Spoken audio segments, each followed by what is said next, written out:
We will start in a few minutes, just a couple of minutes.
So welcome everybody. Just a second.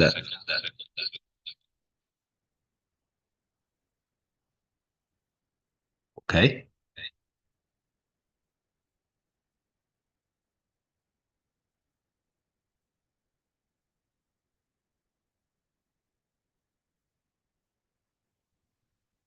Prova. Prova, prova. Okay, there's no echo. Good. Now, so as things go, when you have a lot of devices, things get a bit tricky. And so we are online, also in Zoom and also in YouTube. Let's see if everything works out. The idea is to stream also to have it also, of course, available for people to check the presentations in YouTube. And let's check. We have a few contributions. We have posters downstairs with some research related to spatial data. And basically, Gisday is something where it's an international event organized by Esri. Esri is the company that's now Hexagon. Basically, it's a big holding that uses produces different products for spatial data analysis. And they had this nice idea of organizing a week, special day in November, and to call it Gisday. And actually, during the coffee break, now that I remember, Esri also provided some gadgets. So I will bring some gadgets from Esri for you, and I will put them here on the table. So if you want to pick up something from some gadgets from them, they will be available. But so this afternoon will be organized in two blocks. We're going to have a break in the middle, And speaking about just a short announcement, speaking about spatial data analysis, there is you can see this QR code here. We will be organizing a summer school in September in 2025 in San Vito di Cadore. It will be a summer school for about 30 to maximum 40 people, and the target is mostly PhD students, but also other interested postdocs or even master students. If they're very motivated, they can join us. And it's a summer school with different type of assignments related to different type of spatial data surveying. So some people will be surveying forestry environments. Some people will be surveying rockfall environments. Some people will be surveying urban environments with laser scanning, for example. So we're going to be the summer school is about learning how to use surveying tools and also how to process the spatial data and bring the data to some kind of representation, which could be GIS or could be even 3D models of different kinds. You probably have heard of digital twins. There's a lot of buzzwords now that are used.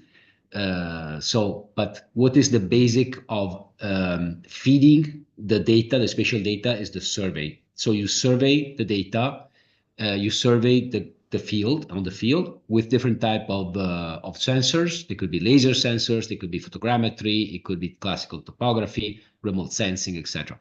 And in these presentations, we're going to see some examples applied to very different fields. So we have the Department of Cultural Heritage, we have the engineering department, we have the medical school that's going to show us that has some posters also posted downstairs. So it's a nice time to just share a bit of how people use spatial data.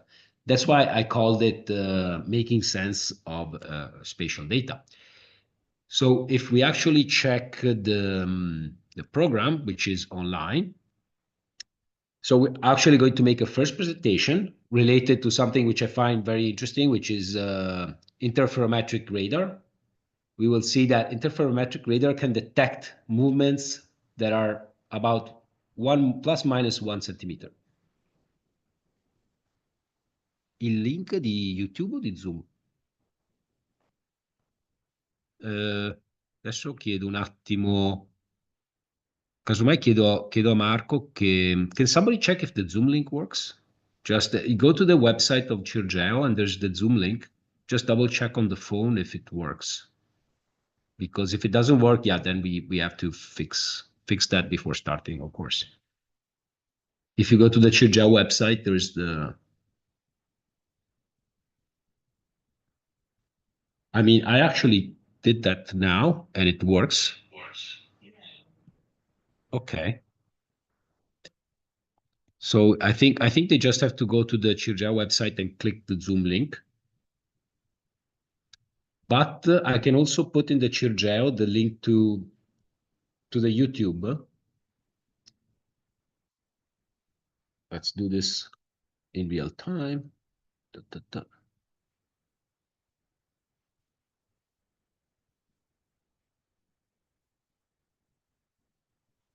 Cirgeo.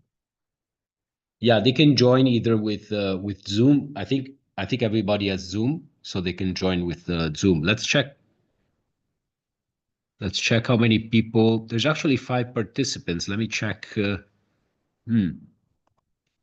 it's strange because usually there's more participants and there's only Aurora. She's from the, but it's strange there's nobody else that can join. But theoretically, if you in the Chujia website, in the Zoom link, you should open automatically the Zoom.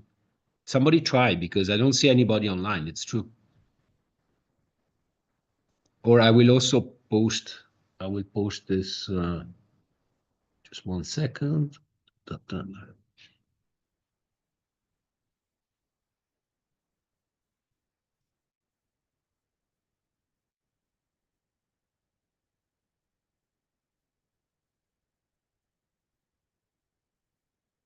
Because it might be that the link only works maybe for University of Padua. So I'm just going to send a message to the.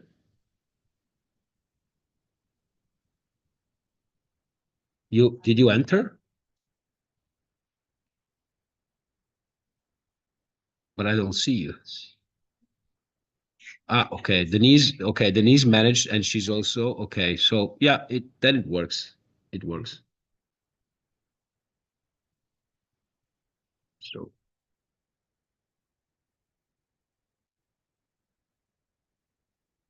Larissa, yeah, I see that you just joined. Yeah, so it works.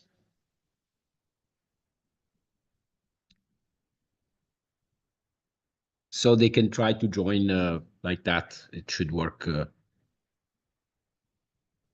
And I didn't check the audio, so I think the let me just make a quick check if we can hear people if they. Aha, see, we don't hear anything here. Okay, the microphone is okay. O- Okay, so that's it just for the short presentation. So we're going to have so the first presentation will be about radar, very interesting. It checks the how much the ground level, the height above sea level, or the relative height above sea level changes even some centimeters, even less. Actually, the accuracy is below a centimeter. It's very impressive technology. Then we're going to have a presentation related to agricultural drought, so something related to climate. Soil erosion, that's another topic that will be covered. Then there will be a presentation related to terrain roughness. Is Gunta here? Not yet. I hope she will come. She's a PhD. She's a Marie Curie PhD student working in our department. Then we'll have actually a change. This will not be the actual presentation. Will be related presentation by Chai and related to remote sensing. Then we have a presentation by Enrico related to grapevine productivity. And then we're going to have, after the break, presentation from related to cultural heritage. So uh, something that we were also involved in, which is the survey of Gortina in Greece. Then there's Roberto Rossi. He's much involved in ArcGIS. So he's going to show us how to use the ArcGIS pipelines. And then there is a student who's finished his thesis on an interesting topic, which is basically using artificial intelligence models to detect automatically forest elements like trunks and litter in the forest. And last but not least, as they say, Veronica is going to show us an application related to humanitarian emergencies. So to try to figure out how many buildings have been built using radar backscatter. So without further ado, as they say, let's start with the first presentation, which is mine, basically. I think it was an interesting thing because radar is not, it's a bit of a specialist tool. So I thought it would be an interesting thing to bring it to make a presentation about it because it has very, very high potential. And let me just check. I want to be in the time. Okay.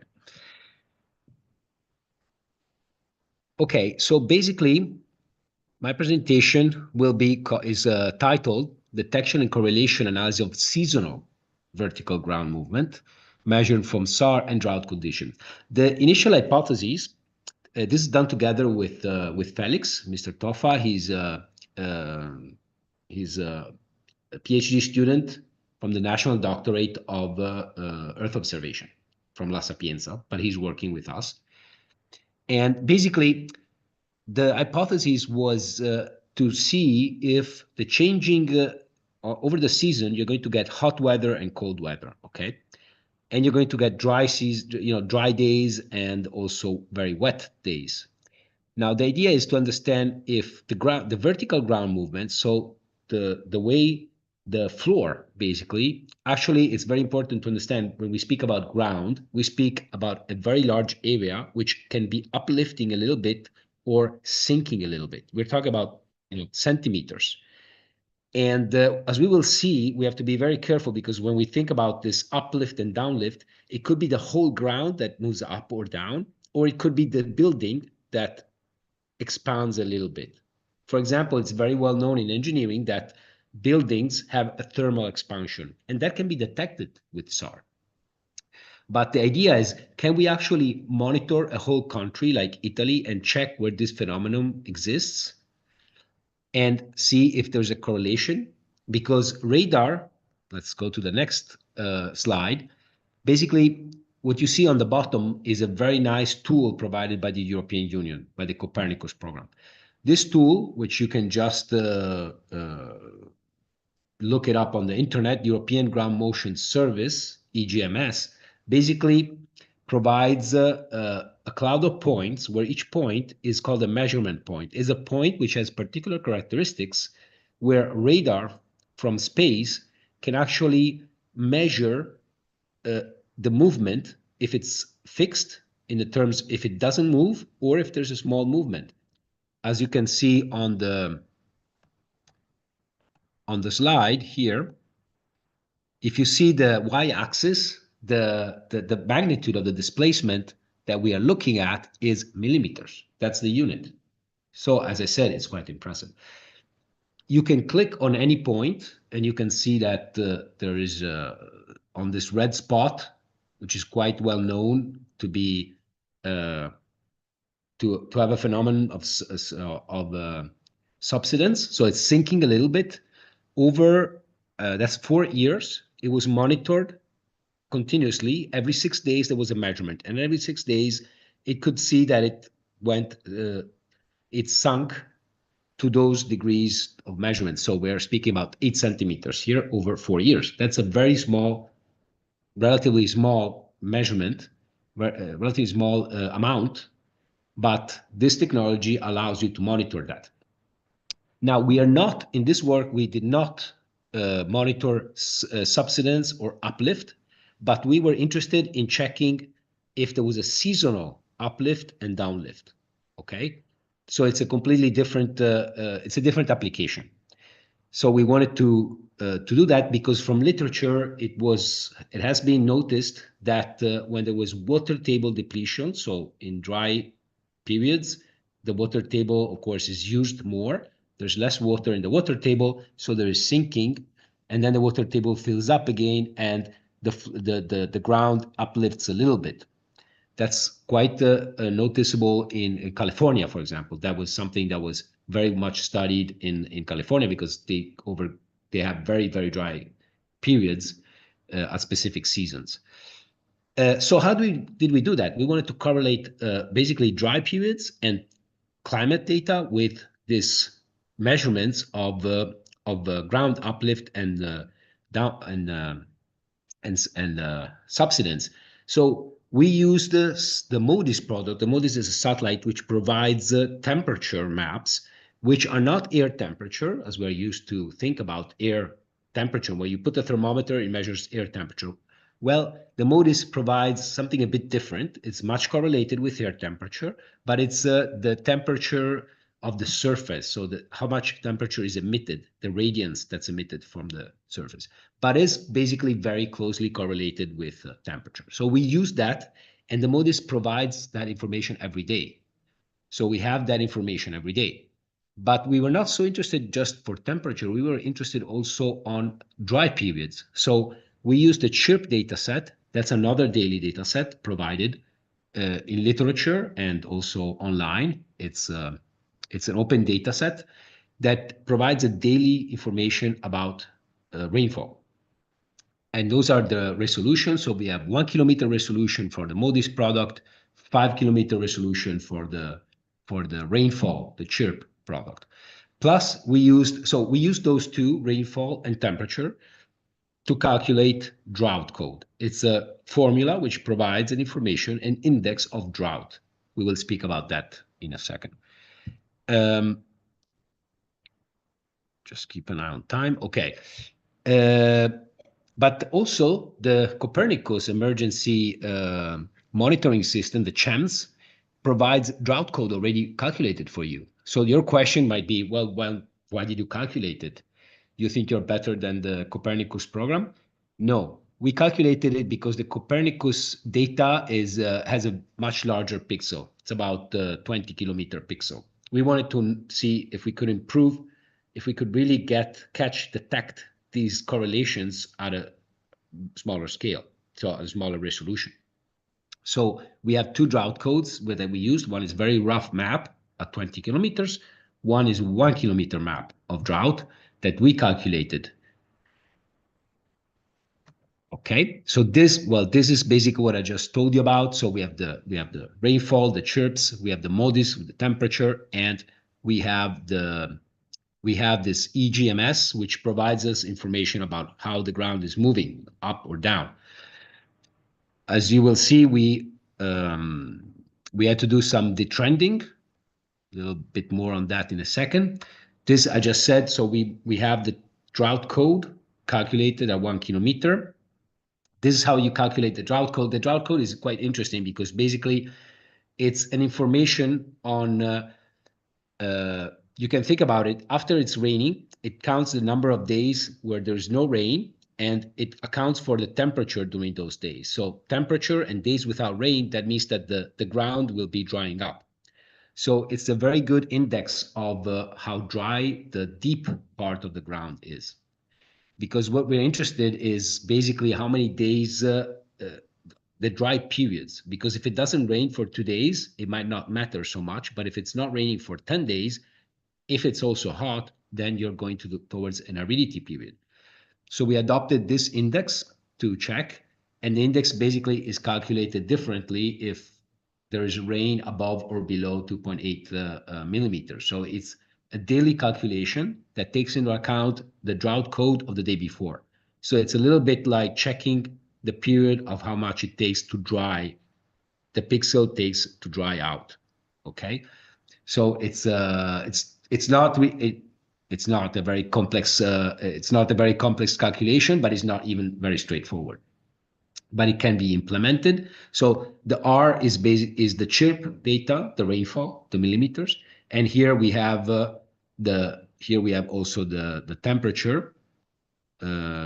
Here, temperature at midday. Now, of course, using the MODIS is a bit different because the actual formula requires the formula was created for measurements on the ground. So you have a measurement maybe every minute from a weather station, so you actually have the exact temperature at midday. Now, the MODIS does not catch the temperature exactly at that time, but more or less, we think it's a good proxy for calculating this index. And this is let's see if it opens. Yeah. Basically, so we calculated a daily drought code. So that's available as open data. We tend to share our data online in Zenodo. So if you need this data set, just contact me or look for it online. It's open. It's in the Zenodo repository. So this is 1 kilometer pixels with a drought code calculated for you every day from 2016, I think, to 2000 for the whole period. The drought code is that the higher the number, the drier the situation. Okay, 0 drought code means it just rained. Between 0 and 20, that means it was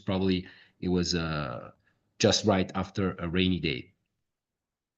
So these are some results. This is what we're looking for. So we basically compared different.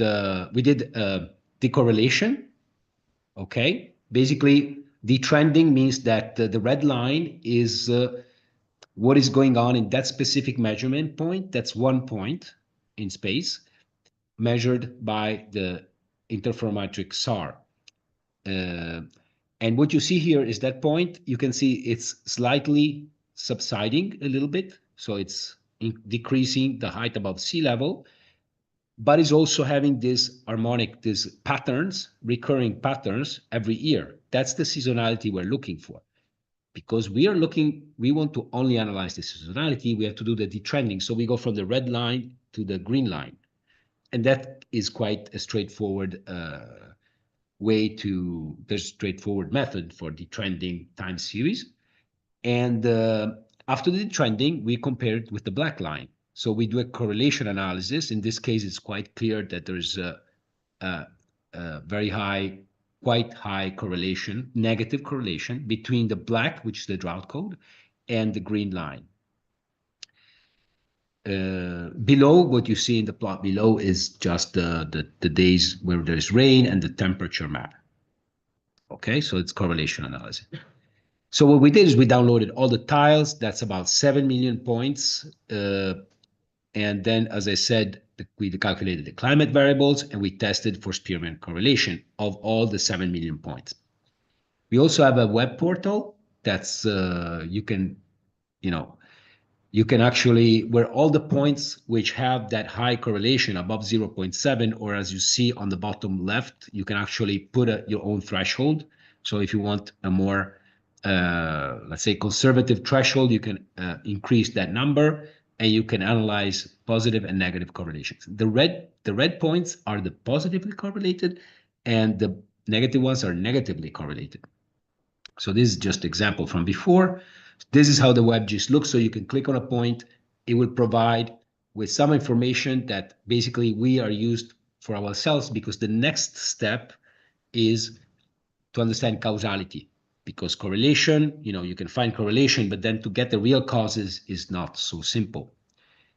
So what you see here is except the latitude and longitude, you have the two drought codes. That's the one from the 20-kilometer one and the 1-kilometer one that we calculated. In this case, they have the same correlation. And the lagged correlation is also interesting, because what we did is we applied some lags to see if there's actually, this gives you some information to see if the correlation is actually exactly at the same time. So when the drought code goes up, the temperature goes down. Actually, in this case, the temperature goes up because it's positive correlated at the very same time, or if there is some kind of lag time between the two, let's say, the two trends. So in this case, you see there's 12 days, which seems like a lot, but it's not really a lot, because the difference between 0.73 and 0.77 is not so high. And 12 days means that it's two different images from radar, because radar catches Italy every 6 days, the radar image. So we have an input every 6 days. Even if we have the temperature map every day, we have the height above sea level of the ground from the INSAR, from the radar, every 6 days. So basically, this is saying there's a slight improvement if you shift on after two images in the future, you get a bit of a better correlation. The temperature is also, as you can see, the temperature is more correlated than the drought. Why? Because the positive correlations are usually correlated with thermal expansion, buildings that are thermally expanding. And actually, do you notice something interesting here? These are 4 points and they look quite in line. We noticed this very much where positively correlated measurement points were linear.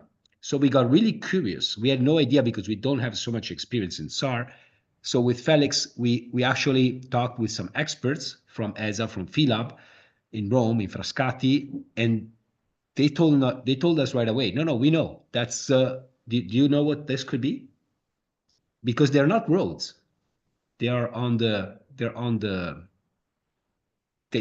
Clearly these are not roads. You know what these are? Sorry? Is pylons, electricity, where you have this, sometimes when you go in the highway, you see this very high metallic structures for electricity lines. Those have a thermal expansion, and therefore, and they're on a line usually. And we zoomed and we actually saw that it was correct. It was catching those. So as I said, sometimes it's not the ground that is going up. It's just whatever is on the ground, which is expanding. So there's a mixture of phenomena here. So this is the plot. This is another example near Genova. Let's see if we have no, we don't have the photo. It's basically overpass, very high pylons there as well for holding the structure of the bridge. And this also has thermal expansion, very clearly defined. This is a negative example.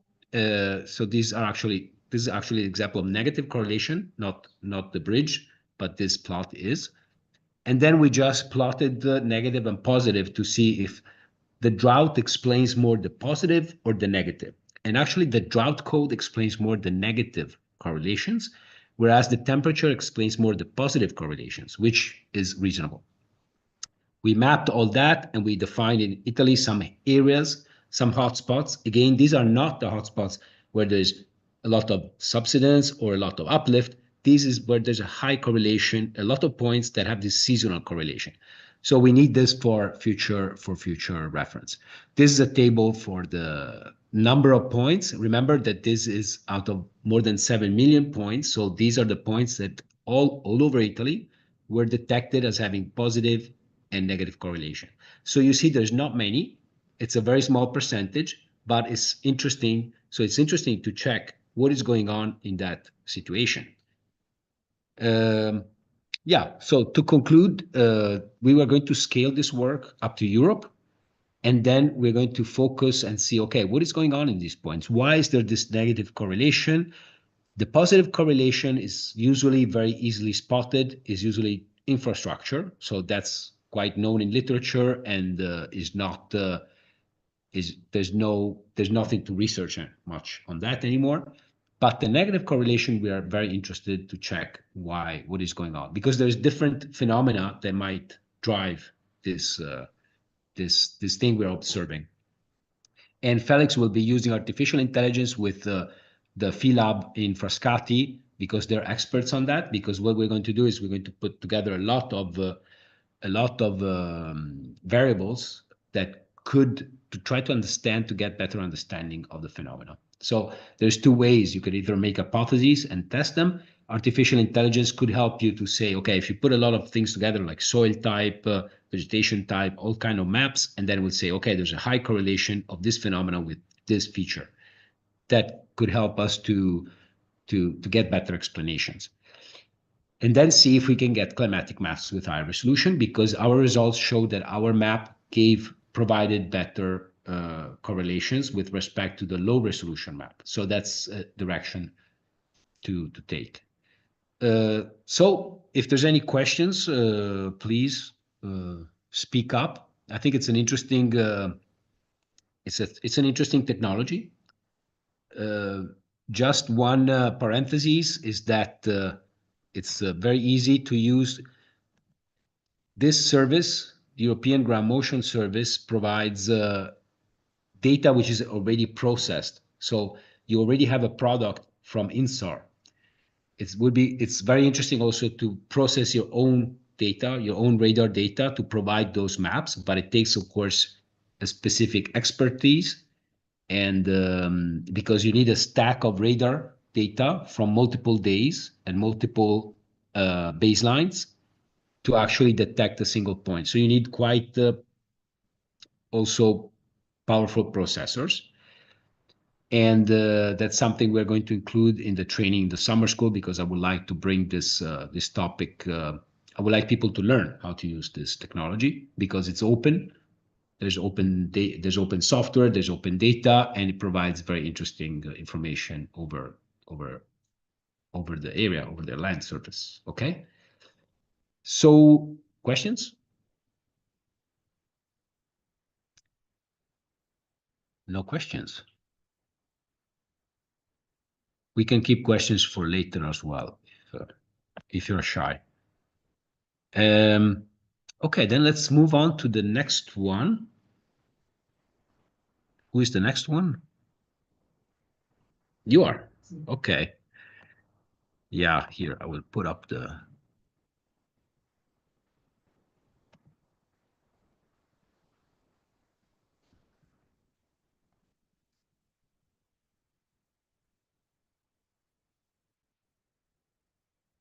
Okay. Welcome.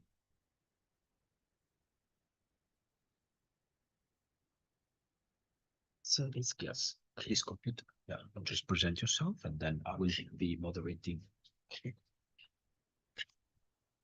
Hello everyone. Thank you. Hello everyone. I'm honored to be here to have the chance to share my work to us. I'd like to thank Professor Francisco Pilotti for giving me this opportunity.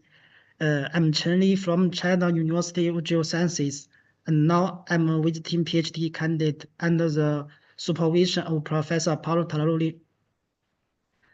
Today, the title of my topic is Investigating Agricultural Drought in Northern Italy through Explainable Machine Learning Insights from the 2022 Drought.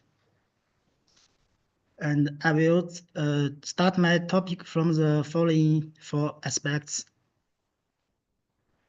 Agricultural drought is a complex natural hazard involving multiple variables and has attracted increasing attention for its severe threat to the food security worldwide.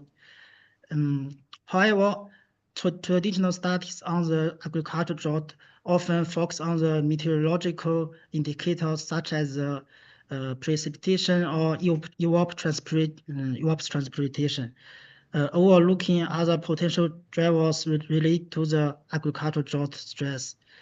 In addition, different levels of agricultural drought may be resulted by different reasons, and sometimes it's also very difficult to identify them. The North Italy is one of the most important agricultural regions in Europe, and it's also a hotspot affected by the extreme climate events. During the summer of 2022, extreme agricultural drought hit Europe, and the agriculture in northern Italy suffered a lot from it. So it's very important for us to understand how the agricultural drought develops and what can we do to reduce our losses. Therefore, the aim of our study is to integrate multiple source dataset to monitor the agricultural drought and try to reveal the underlying mechanisms under different levels of agricultural drought.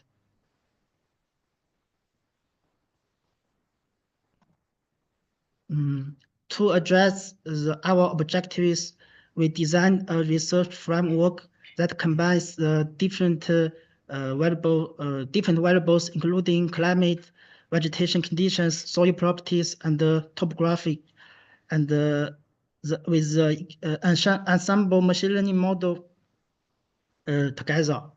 After the model validation, this model will produce us with an integrated agricultural drought index on a weekly scale for us to monitoring the agricultural drought. Finally, an explainable machine learning model was also applied to reveal the dominant drivers behind different levels of agricultural drought events. So the results I'm going to present has been published on the journal Computers and Electronics in Agriculture last month. To this topic, we tested different algorithms, and we can find that the ensemble machine learning model is not the best one on the training dataset. But what matters more important is the model's predictive performance on the validation dataset. With the best performance on the validation dataset, finally we selected the stacking model, namely the ensemble learning model, to predict the agricultural drought conditions. Based on the ERD maps, we can find that from the early June to late July, the agricultural drought in North Italy continued to worsen until start from the mid-August. The agricultural drought conditions gradually began to ease. Also, in addition, we also tried the explainable machine learning model to give us some underdriving mechanisms behind the agricultural events. From the global interpretation results, we can find that the agricultural drought in summer 2022, it was mainly affected by the meteorological and soil properties, with their contribution can up to nearly 70 and 30% respectively. More specifically, the local interpretation results also revealed us there are different dominant factors under different levels of agricultural drought. For the extreme and severe drought events, they told us the meteorological indicators such as the land surface temperature and the precipitation is the most important ones. But for the slight drought events, we found that the soil properties are more important, especially the soil clay content and the soil organic carbons levels, and they can help to resist the agricultural drought. Through our exploration, we have tested the feasibility of proposed integrated agricultural drought index to monitor agricultural drought events during the summer of 2022. And we also tested the explainable machine learning model to try to reveal the underlying mechanism behind these events.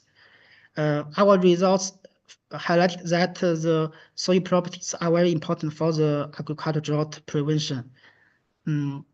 Also, more soil clay, loam, and the soil organic carbon will help us to prevent the agricultural drought, especially for the slight events. So maybe this can also provide some useful information for the local farmers. And that's all about my presentation. Thank you so much. Okay, thank you. Is there any questions for the speaker? Can you speak a bit more about the Yadi maps? See. So I'm curious. Sorry. We created the Yadi maps based on the ensemble machine learning model. Sorry. So this one. From this map, we used the soil moisture as independent variables, and we consider the land surface temperature, the precipitation, the vegetation conditions, and also the topography, and different kind of variables together to train this model. And we tested also different algorithms, and we found that on the validation dataset, the ensemble learning model has the best performance. So we finally selected this model to predict the Yadi maps. And we categorized the agricultural drought to different levels to monitor the evolution of this. So you predicted with the stacked model. See. Okay. And so you trained the model for prediction? Yes, and based on this ensemble machine learning model, we used another sharply addictive explanation model to try to explain which kind of dominant factors behind different levels of agricultural drought. And this map is a global results of the explanation. We found that near the meteorological and the soil properties are most important ones. So maybe they contribute to the drought events, maybe near up to 70% or 30%. And this is for the explanation results for different levels of agricultural drought events. For the extreme droughts, we found that the land surface temperature and precipitation are the dominant ones. But for the slight drought events, we found that the soil properties, for example, the clay, the site, the soil organic carbon are more important, and more clay and the soil organic carbons in the soil can help to resist the agricultural drought. Okay. So you have some kind of field measurement of for training? No, we don't have any field samples. We just use the remote sensing dataset. For example, the soil properties from the soil grid 20 these datasets, and the land surface temperature from the MODIS dataset. Okay. So it's based only on yes, based on this. Yes, based on this. Okay. Any other questions for the speaker? No. Okay. Thank you. Thank you. Let's move on to the next one. So the next one is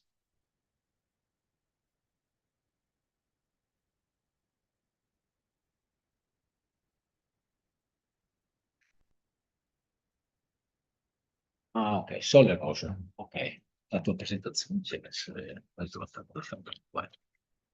Microfono è qua.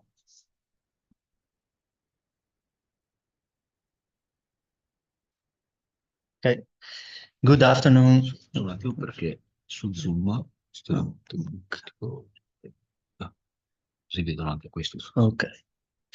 Good afternoon, everyone. I'm Enrico Maria, and I'm a research fellow at the University of Padua, TESAF department. And the work I'm going to present is entitled Soil Erosion Estimation through Aerial Photogrammetry.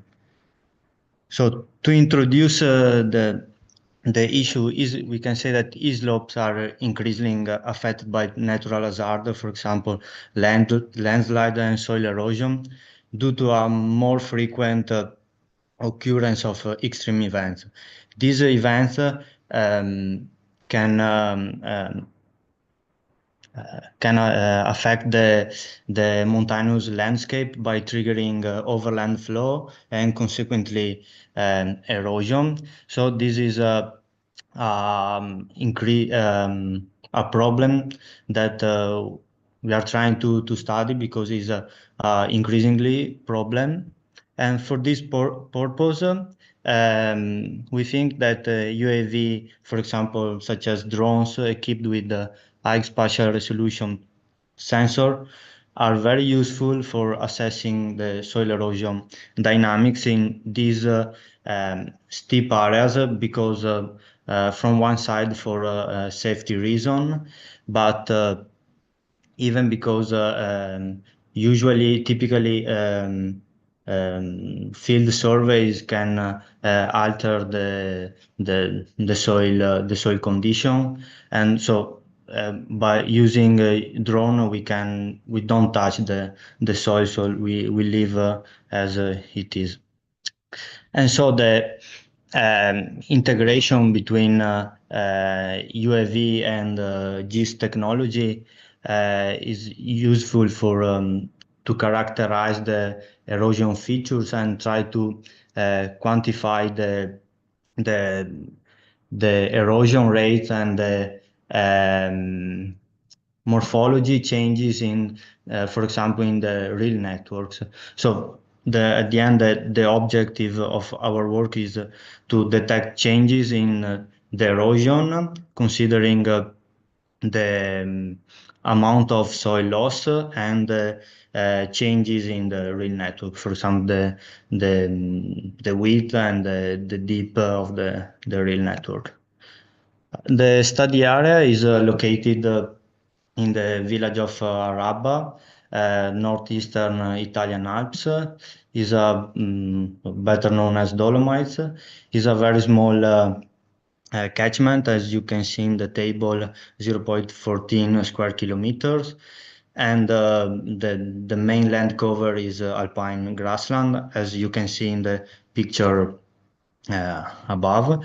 And yeah, in the first picture, we have the two eroded areas that are the areas with which the work focuses. And I would add that we choose this area because it has been affected by an avalanche during 2014.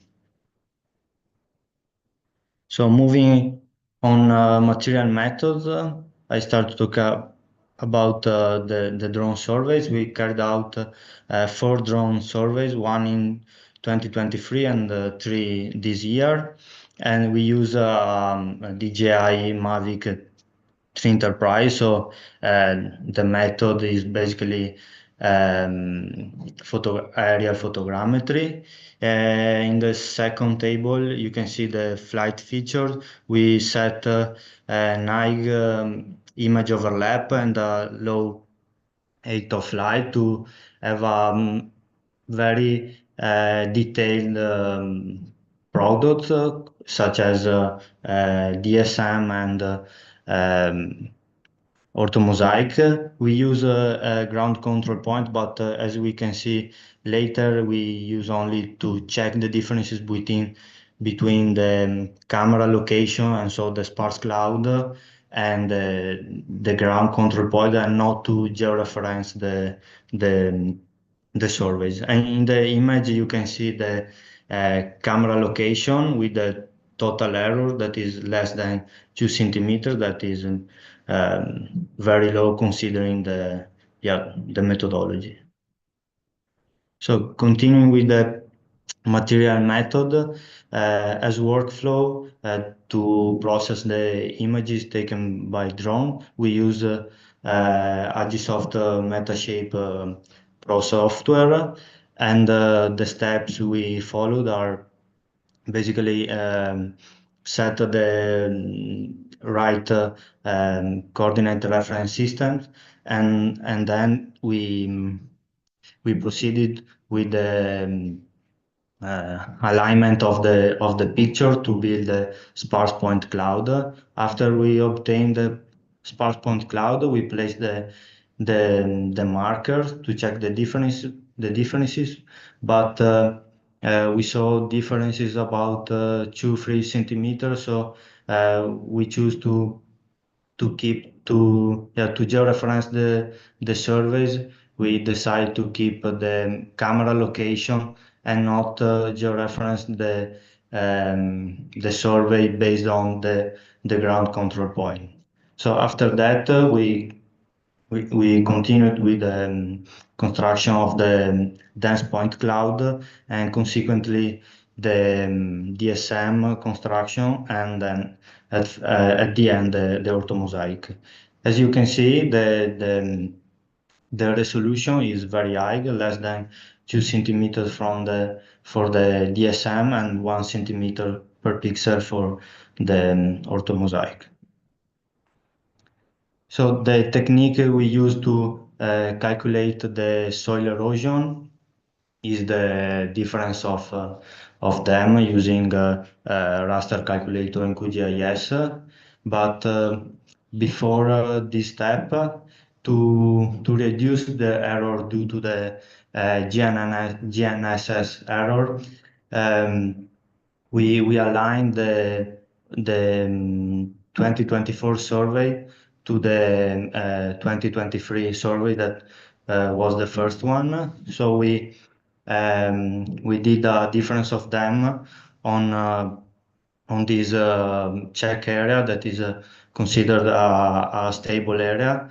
So, and in the table you can see the shift value we applied to have to reduce this error, because in erosion is not like studying debris flow, so you not expect to see 1 meter of erosion, but a few centimeters. So in some cases could be a problem, the GNSS error, because you can't know if the difference of them is the erosion or is the errors. So here you can see the preliminary results is a visual comparison among the surveys. In the second picture, the surveys has been taken at the end of the smelting period. So you can see how the snow shaped the hill slope. As you can see, is flat compared to the real network is flat compared to the other surveys. And from the spring to autumn, we can see how the reels become more engraved. So talking about the amount of soil loss, we calculated erosion depth from 4.4 centimeter in the area 1 and 5.7 centimeter in area 2. But that the most interesting parameter is the maximum soil removal along the real networks. Here is 10 centimeter, but this is only a comparison between August 2023 and April 2024, but comparing the survey from the last year to the last one of this year, we saw even 30 or more centimeter of soil removal along rail networks. So to conclude, we have observed soil erosion about 5 centimeters, but thanks to the survey taken during 2024, we will continue to analyze the DSM and try to have a more precise estimation of the soil removal in the eroded area, but mainly in the how the rail network is changing. So at the end, we can say that uh, combining drones and aerial photogrammetry, we have a interesting method to estimate the soil erosion because it allows frequent measurement with short processing times and cost. But to validate this method, we will compare the drone surveys with the field ground measurement that we took during the 2024 the field campaign. So thanks to the Agritech project and thank you for your attention. Oh, it's the Agritech. Okay, thank you. Time for questions? So you noticed there was a 5 centimeter erosion, Yeah. but uniform or It's not so uniform because mainly in the real networks and yes. because it would be interesting also to have the standard deviation, maybe. We can compute even these are preliminary result and in this image you can see where there is the erosion and the position because due to the snow melt you can see how the soil has been removed from the top part to be deposited in the bottom part. With photogrammetry only. Yeah, this is only with photogrammetry because could be interesting to try even laser scanner, for example, to have because as I said, we don't have a huge amount of soil that has been removed, so it's a bit difficult to detect with aerophotogrammetry, but this is a test. We hope to try even other technologies. Because the area is quite small, right? Yeah, it's less than the area one is 900 square meters. Okay. Yeah. Okay. Because I was thinking, it's covered by grass. The green areas is grass and the blue areas is snow. Because you could check that my first presentation, I showed this EGM. Yeah. Check if there's some point that might give you. I was wondering when you are Everything that presenting. finished 2018. I don't remember. So it's actually not it's not the past year. The measurements are not present Okay. but you could check maybe if it does give signal, it might be interesting to use interferometry. But the interferometry works only in areas without a lot of vegetation. So, like there is where there's rocks, then it works okay. Okay. Yeah, this area is mainly free from vegetation because is totally eroded apart from those green areas, but are small compared to the total area. Okay. But check because there might all you need is a single point. Yeah.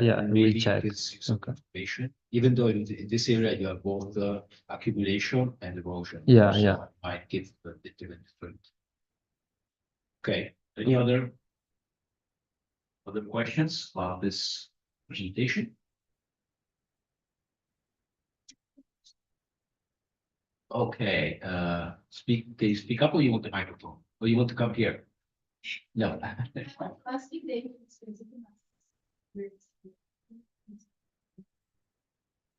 So you asked me if they were taking a specific period, like the same months?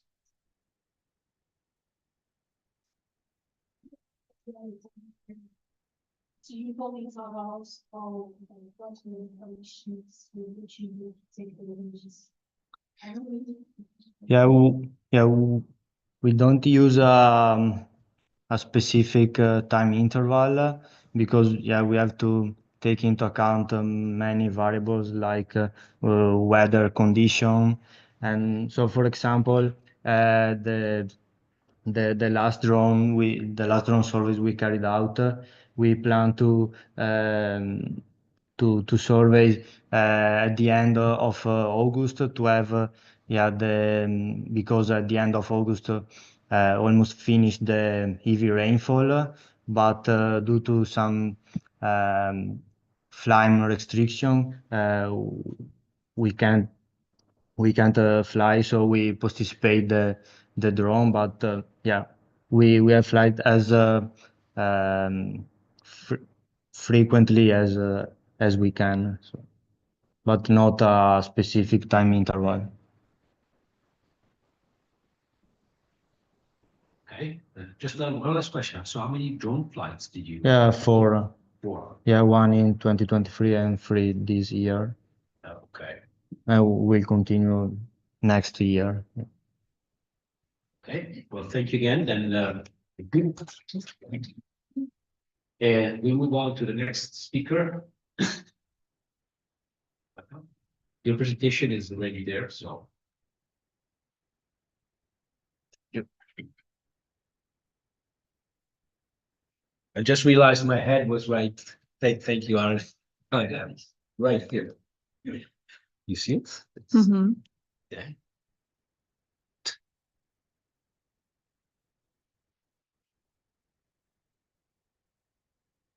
Okay, so good afternoon, everyone. My name is. Oh, it's better. What is it? Because the guys on the Zoom. Okay. It's better to go like this. Okay, my name is Gonta Gruben. I am a PhD student in TESAP department. And today I'm gonna talk about a little more of forest operations and our attempt to automate terrain roughness assessment using remote sensely data. So terrain is fundamental in all ground-based forest operations, and it is influenced by several features, and it affects also selection of the methods, equipment, productivity, and seasonal accessibility. And usually terrain is evaluated using 3 key features that has been developed in terrain classification systems in mid-90s and that are still used nowadays in many countries, just a little bit different versions and configurations. And these conditions are these key features are ground conditions that includes the bearing capacity of the soil and its ability to support the heavy machinery, ground roughness that is concerned with the presence of the obstacles, and slope conditions, which is classified in the terms of gradient and topographic form. And all of these features are essential to optimize the forest operations while also reducing the cost and environmental impact. So when we look at the ground assessment specifically, we can surely say that is one of the most important features to consider because it determines the obstacles and how the machinery moves and what kind of paths it chooses. And this directly impacts cost, productivity, and sustainability. And currently, ground roughness is estimated using 2 main features, which is a height of the obstacles and the frequency of the obstacles that are measured per hectare. And all of these assessments are still performed manually during a field visit, and they can be subjective, are often inconsistent, and lacks automation. So our goal was to bridge this gap by using, in this case, drone data, but also other remotely sensed data to develop automated terrain classification system and making this assessment more accurate, efficient, and hopefully more available to other people as well.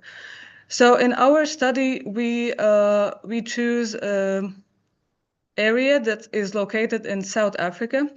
It is a post-fire area that used to be a plantation and would be harvested like any other forest areas. So in this case, we collected some field data for the obstacles in terms of height and circumference. We then processed the drone images to obtain the orthomosaics and the point cloud that were used for the obstacle height estimation. We then applied the obstacle segmentation with the customized segment anything model to extract the polygons of the shapes, and later we used the same data to classify the point cloud together with other classification systems. And here it is important to mention that none of the existing terrain or point cloud classification systems works on this complex data set. And it was very important for us to get the information about even the smallest obstacles. So we had to find a way how to mix existing approaches to get to the result that we desired. And all of this was developed in Python, but the images were processed in Agisoft, of course.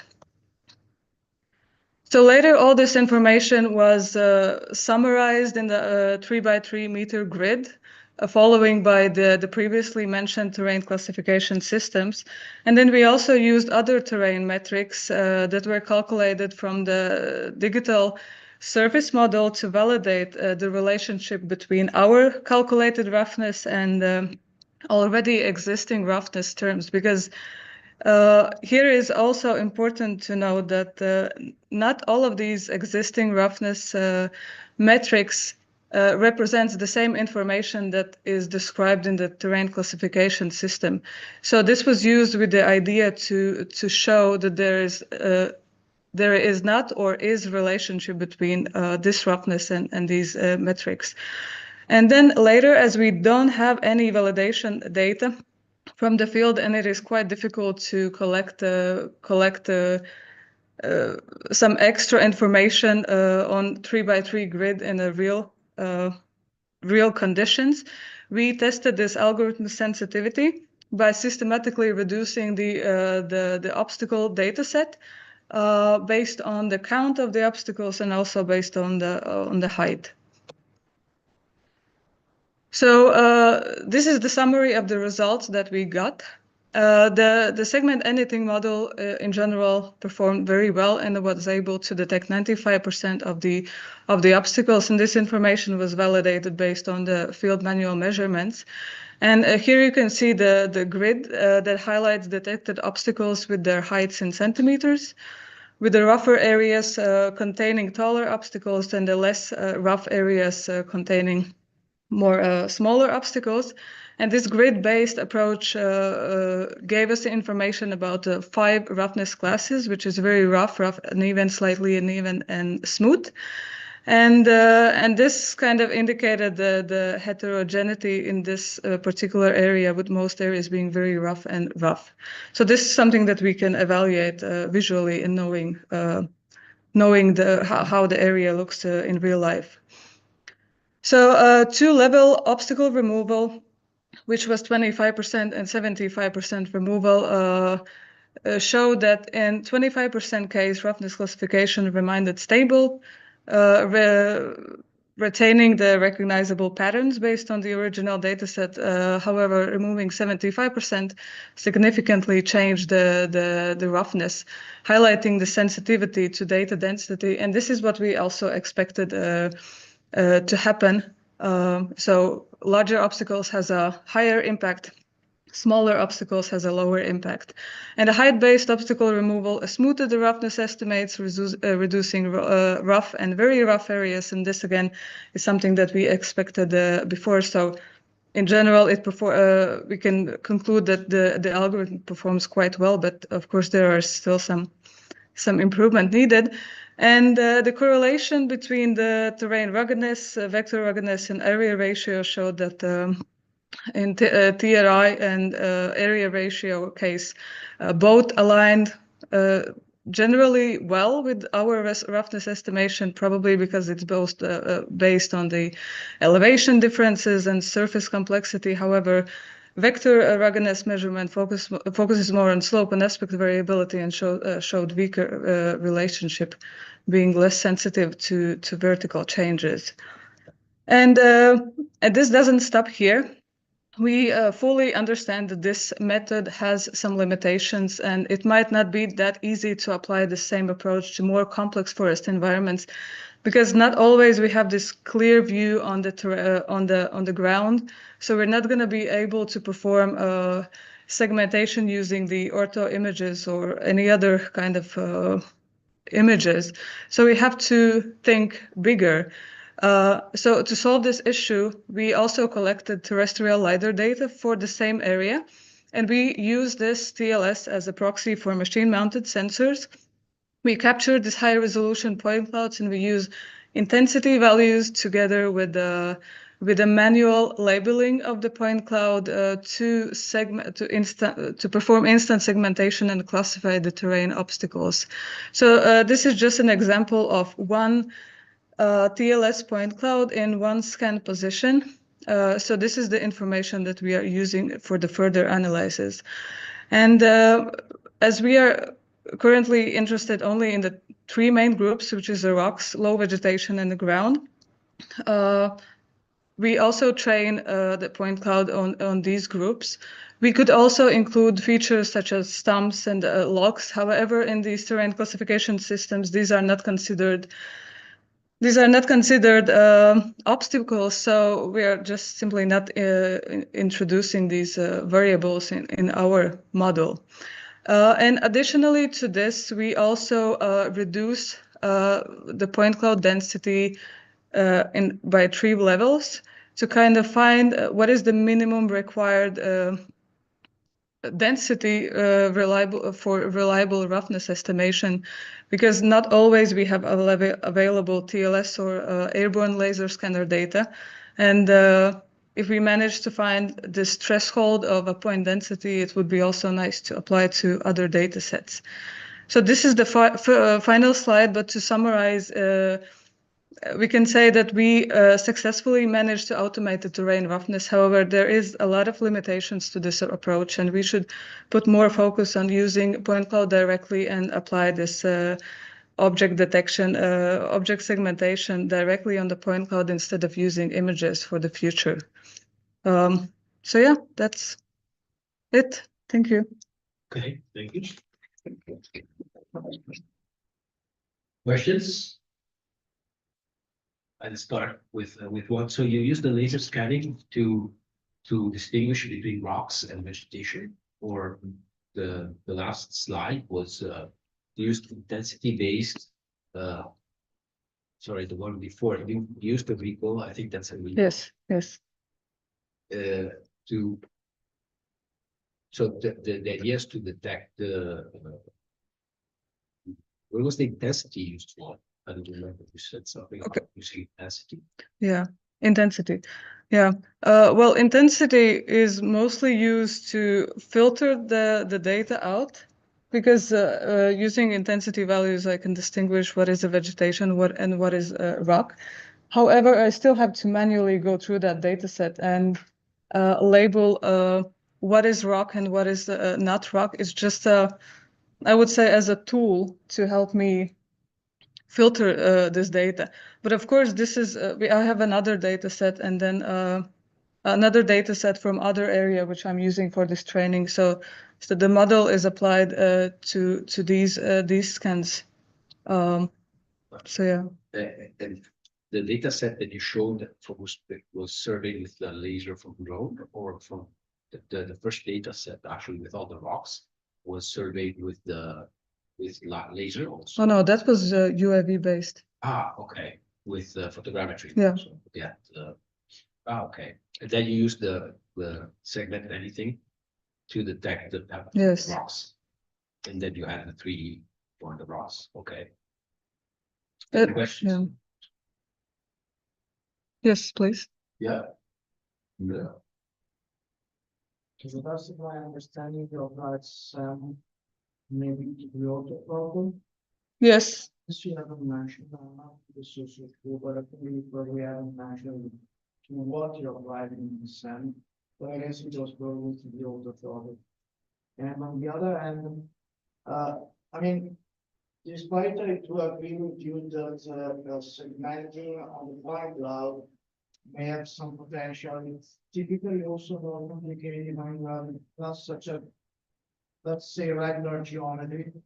Here, I see the rocks are, maybe not really so easy, at least the smallest one, would be not so easy to be distinguished on the point cloud maybe. So you might need a very high resolution one and with low noise, which is something that, as you have used something based in terrestrial laser scanning, but in that case, you're going to spend a lot of time doing it. Because Francesco also asked you what kind of data you use for the first analysis. Another option is that acquiring LiDAR data from the drone. In that case, it's going to be even faster than with the photogrammetry. Resolution, special resolution may even be fine. However, the noise is going to be probably higher, and so it's not good. So you might want to apply some segment directly on the point cloud. While using images, it's definitely easier. So the use of sound or to photo is probably the easiest thing that is needed. So I'm not saying that I'm not completely that I don't completely agree with you. I do agree that there is some potential on the 3D data. However, I still think it's not so easy to make it usable in your case. Well, maybe it can be useful for large rocks, but for the smallest one, not really so sure. Okay, yeah, that's good. No, that's correct. This general approach that I presented was applied to a drone data set, simply because we had the data for that and we just wanted to present the method in general and to understand what kind of limitations we need. Regarding the TLS, I have already started to manually label the point cloud and almost have finished. So I'm collecting a data set that I'm going to train with the 3D point cloud machine learning algorithms such as PointNet or something like that. So that I have a model that I can also apply to other areas.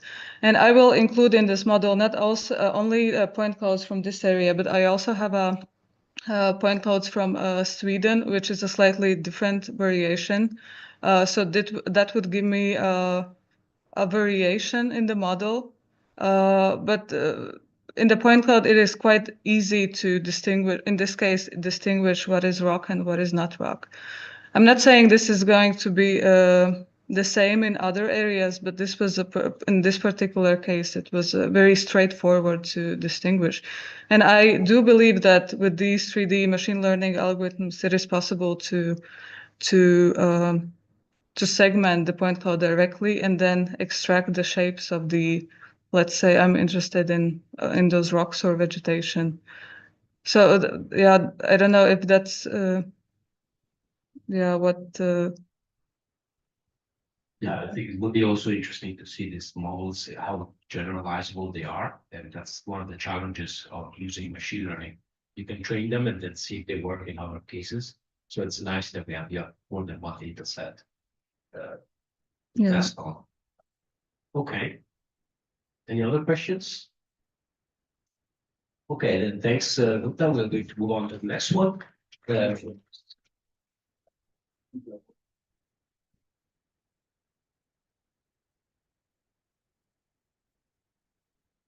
It's my turn. So, Okay, should need to close this. Should be here. Yeah, this one. It's working now.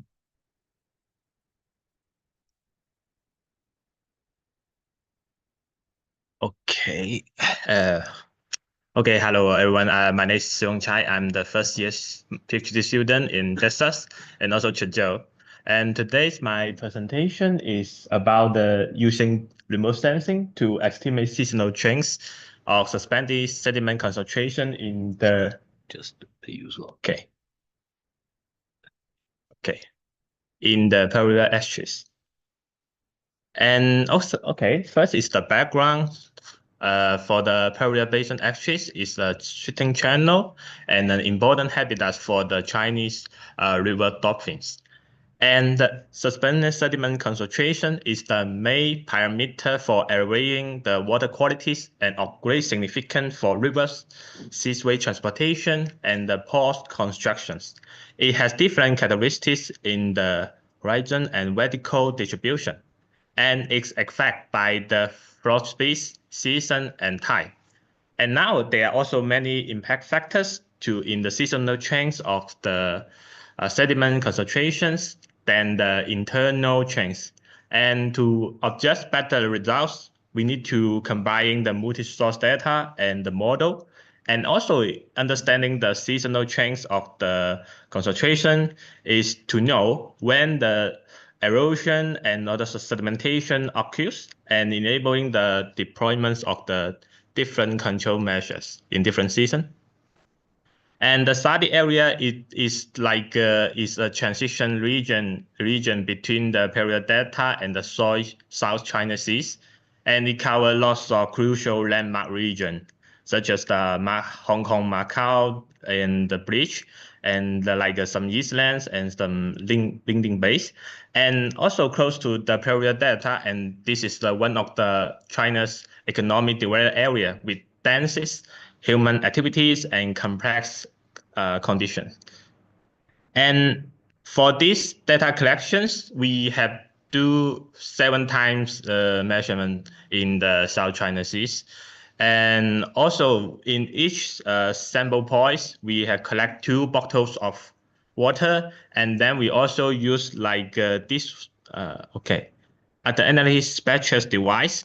And this is like a hyperstretch device can collect like a band from the 300 nanometer to 2500 nanometers.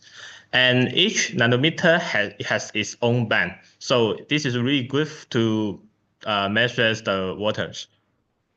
Okay, and then we collect the 4 seasons data, and after finish, we just do the lab analysis. And this is the flow chart of our works. And the most important is this one, spectral characteristic analysis. And then we have get the 4 seasons wavelengths of the waters, and because of the water, the reflectance is only available from the visible band, so that we collect the data from the 300 nanometer to 900 nanometers. And then we finish, and then we just after we finish to collect the data for the field measurements, and then we also plan to using the satellite to do further analysis. So before we use the analyze in the satellites, we need to do some normalization processing, and this is to reduce some influence of change in the environment and also measurement angle, and they can help you to quickly to determine the wavelength positions of the influence points and the packs of the spectral curves. And our method is to devise the raw spectral reflectance at each location by the corresponding normalization value to object the normalized spectral curves. And see here, the red one is the pack, and the blue one is the average. And then we just do the normalization, and it shows it's like this. It seems that each light is more close to each other, and we are easy to find their positions. And then we try to build the model and do the validations. The first is to use like a collaboration, and I use the Pearsons to between the concentration of water sample and also the ASD reflectant. And then we see in this like in these fields which have a more deep color is meaning that have a more strong correlations. And then after the correlation, the optimized bands was selected for the analyze. Then we using multi methods like linear, log like this to build a single band and also radial band model. And after doing that, we use the last one source data to finish the elevations. So we use the R square and also RMSE to do the variation. Okay, and then finish to doing the model with the ASD reflectant and also the sediment concentration. We start to put it into and use in the satellites. So, but before you use the satellite, we need to do the reflectant matchings because they have lots of great difference from the ground spectrum instruments in the wavelength range, and also like a spatial resolution and a single to noise radio. So to solve this problem, I use the NV and then to do the reflectant matchings. And see here is like this one is more smooth is the new one, and then we finish and then we see this like a reflectant that we do in 4 season, and then we have changed something, and then we use this to inside our satellite. And for this research, I use the Lancet A, and this is the result. In 4 seasons, we have different equation and model to measure different like sediment concentration, and the result is so really good. So it's very visible to see. Summer and winter is more higher than others. And then and also like this is the very simple words. And also I also want to discuss about the short-term change of the concentration, because for now I just doing the seasonal change. If you want to do for more like a short-term analyze, it's better to use the MODIS. So I also using the MODIS satellites, and I use the others, use the previous studies like equations, and then I just take the 2022 MODIS image as a sample. Just I conduct everything in the Google Earth engines, and then I find it has 53 image can be used for the short-term analysis. So then it's like it can help you to show the patterns of these sediment concentrations, but not only to just want to show the number of the concentrations. So this is just like discussion, because it still has lots of work to do, because for the MODIS is even though they have a really high temporal resolution, but actually to measure the water quality is not good enough for now, because in this region it has lots of wind and always raining, and it's not easy to get the really good high quality image. So this is my presentation. Okay, thanks for your attention. Got this.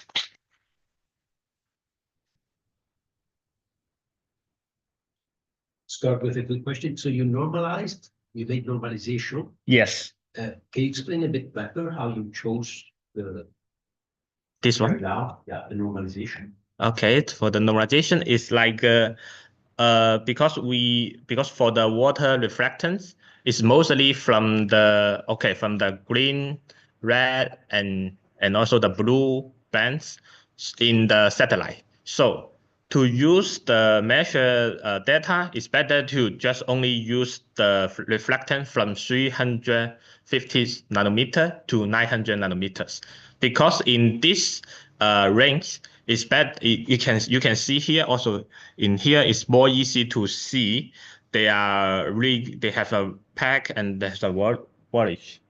So it's better to use the bands in this range, and then we just like divide, because we want to know, and then we just want to know the range reflectance during this range, and then we divide by different bands.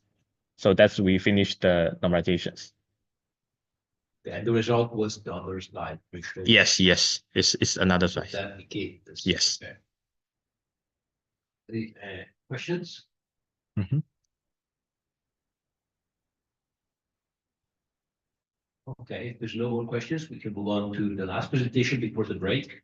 We're a bit ahead of time, but that's not bad, I think. That's really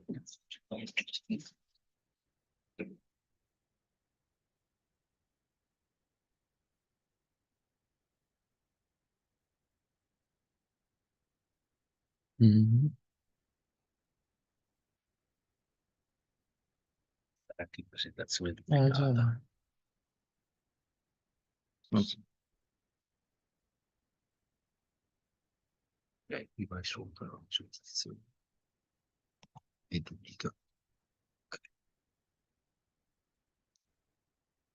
Okay, hello everybody. I'm Enrico and I just started a PhD here at TESAF. So I'm presenting here work I've done last year in the GIS Science Master Program that University of Padua has. And my study is on land surface temperature to see if there are some anomalies in wine production, specifically in bud fruitfulness, and the case studies in Koliogani area that is close by. So my research aim were to investigate the relationship between the LST anomalies and the grapevine productivity anomalies, to identify sensible region using a risk map and climatology data, 20 years climatology data, the influence of these anomalies on bud fruitfulness, and to develop some adaptive management practices for farmers. So why use land surface temperature? Because nowadays it's a powerful tool in modern agriculture, specifically to predict crop performances and adapting to the changing climate conditions. Some application in agriculture could be to monitor crop health, water management, frost, heat, risk assessment, also yield estimation, climate change, and pest and disease management, and many others. A bit on the area of interest is 20,000 hectares. It's ranging from 0 to 580 meters above sea level, and it's a volcanic hill system. Also, it presents a high degree of heterogeneity due to the complex topography and diverse microclimates that could be hot and dry in the south-facing slopes and moderately humid on the north-facing ones. Also, the vineyards are mostly located between 50 and 300 meters. So this is a map of the meteorological stations in the area, and that is why they are not optimal for accurate analysis, because we only have 4, and they were not in the area of interest, apart from one, but still not so accurate for analysis. We use Lancet data because we want to reconstruct the climatology from 2000 to 2020. We actually went on to 2023 using different satellites and the thermal sensors. So we choose to use Landsat 7, 8, and 9 satellites to do a pixel-based climatology using both multispectral and thermal imaging, because we will see later in the algorithm to convert the digital numbers to land surface temperature. They differ between satellites because of their sensors. We use agronomic data that were collected by other people during the years on potential fruitfulness of the buds, on the number of blind buds and sterile buds on 5 different varieties, Cabernet Sauvignon, Glera, Chardonnay, and Moscato Giallo. We also collected data on the terrain models, digital terrain models from Veneto Regional Geoportal, and reconstructed it to have a 5-meter resolution, which were used for the analysis as well. So those are the two models of algorithm we used and imported in QGIS, written in Python and imported in QGIS, to convert the digital number of retrieved by the sensor to actual land surface temperature in Celsius degrees. Those are the actual formula used. So you can see they're different because from Landsat 7 you can just need one band, the thermal band, to do the conversion, while from the Landsat 8 and 9 you could also insert some emissions that is derived by NDVI. And so with this emission used together with the brightness temperature, we could compute the LST for these satellite, these sensors. And those algorithms are all validated and presented in the user handbook of the satellite provided by NASA. So we integrated the data in QGIS, the LST and DTM, specifically altitude and aspect. So on which where the slope is facing. We overlapped them, and the LST was statistically tested using Python. The temperature anomalies were also correlated with bud fruitfulness, sterile buds, and blind buds. And we also statistically tested them to see the trends. We produced also risk mapping from the climatology to highlight areas that were at risk of temperatures anomalies, for example, late frost or heat stresses that can affect fruitfulness and in the end, the productivity. So those are the risk maps. We did seasonal risk maps. I'm going to zoom in a while. So we can see here, for example, in the winter map of North area, how these pixels were retrieved, and those are 30 square meter pixels.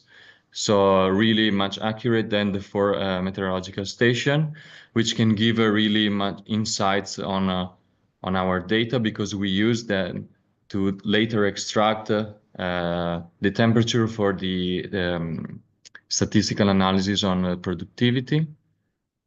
This is another winter map of a central area. We can see how actually the color are percentiles. We define as the 50 percentiles, which is the average, the 0. So we can see the anomalies in high temperature or low temperature. And we can, as we can see here, in the winter map, we have a kind of a high temperature anomalies. In spring, we actually we can see we have a lower temperature, so probably a risk of a late frosting that could affect the productivity. Also another map of the central area. In summer, we also have high temperature anomalies, even in the central area, but you can see, for example, in the central part, we have a kind of late frosting. This is due to this topography and the microclimates we have in this region. And that is why LST become useful, because we can be more accurate in predicting, in calculating the temperature. These are some analyses we ran on using the climatology and the EM altitude aspect. Even if not statistically significant, we can see some trends in the different areas, but also in the aspect, so the facing of the slope. And we can see how the south and also east area have much higher, south facing and east facing area has much higher temperature, mean temperature compared to the others, which could affect the variety that is planted there. We consider the variety in each area of interest, and we extracted the LST data from 2017 actually to 2021, because the bud development started on the previous year. So it has 2 years of development, which can be affected of these temperature anomalies. And those are some simple Pearson correlation on potential fertility, the number of sterile buds from the previous year and the current year, and which can help us identify the trends in each variety. Which can then be useful for adaptive management, so we can advise which variety is better to plant or substitute in areas. We found out that, for example, Cabernet Sauvignon and also Chardonnay is highly sensitive to high temperature anomalies, which increase sterile buds, but in a way decrease blind buds, but still overall fertility is negatively affected by high temperature, especially in winter, because it breaks the buds before the common time where the grapes start developing. In Moscato Giallo is sensitive to both previous summer and winter temperature. So warmer winter reduced the blind buds but increased sterile buds. So in a way we can see how the fertility is reduced. Glera is actually have a mixed sensitivity because it's sensitive to January temperature, increasing blind buds, but more resilient to March temperatures, where it performs better actually than other varieties. Overall, Merlot seems to have a really good resilience because it's really not sensitive to these temperature anomalies. And actually benefits for warmer temperature in March, for example, reducing the blind buds and confirming as a resilient variety in the region overall. So to conclude, we can see how each variety has its own response to these anomalies. The temperature anomalies are critical during specific growth periods because they can influence how the bud is developing, and so in the end the productivity of the wine. We develop those risk maps, so identifying areas where we can advise farmer to target some specific practices to mitigate these anomalies. And these results are currently under submission in a journal. Some suggestion for further analysis could be in the integration of other environmental factors, because this was a really short project. We were unable to collect many data. Also, the use of drone technology and the collection of long-term data using drone is going to be useful specifically in winter months, because the cloud coverage is compromising the LST retrieval. After that, we can refine predictive models and also do some climate change impact analysis, for example. But this approach is really important because it's not only used in agriculture, but can be expanded and used in environmental conservation and ecosystem monitoring, also for disaster risk reduction, and also to produce some policies for the climate change. And that is all. Thank you. So we have some time for questions. I have one right away. So, can you explain a bit more related to the percentiles? You had this -50 and 50. Yes. How does that work? So it was chosen to the 50 percentile as 0 to see how it differs. I mean, if the anomaly was higher or lower than the average temperature returned by the climatological data. And basically, it's like a coloring in red, what is having a higher temperature anomaly possibility, and in blue, I mean, here you can see a bit better, maybe, a frost risk, for example. So lower temperature anomalies possibility. Okay, So those are the areas where you could Yeah. you can decide how to manage. Yeah. do For something. example, in this case, is a spring map of central area, and we can see that there are many areas with lower temperature anomalies that could happen. So in advance, you can protect or at least know and act in real time to protect the crops. Okay, thanks. Other questions? Yeah. May I know how did you define the anomaly for the lens sensitivity? What do you mean? May I know how did you define the anomaly for the lens sensitivity? No, so we collected data in 23 years. And then from that, we overlapped them and we created a median, basically. And from there, we actually extracted for each month the LST temperature and see how they differ from the median of the climatological data. So yeah, it was quite a long work from collecting data because we had to check for cloud covers and yeah, specifically in the area, which was not one tile, but a really small area, collect all this data. Then there were other issues compelling, like the Lancet 7, which has a scan line error after 2003 or something, if I remember.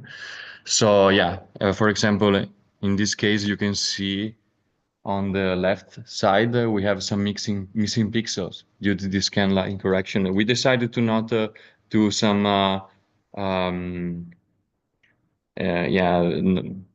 correction on this because most of the areas where we extracted the data were not inside these errors.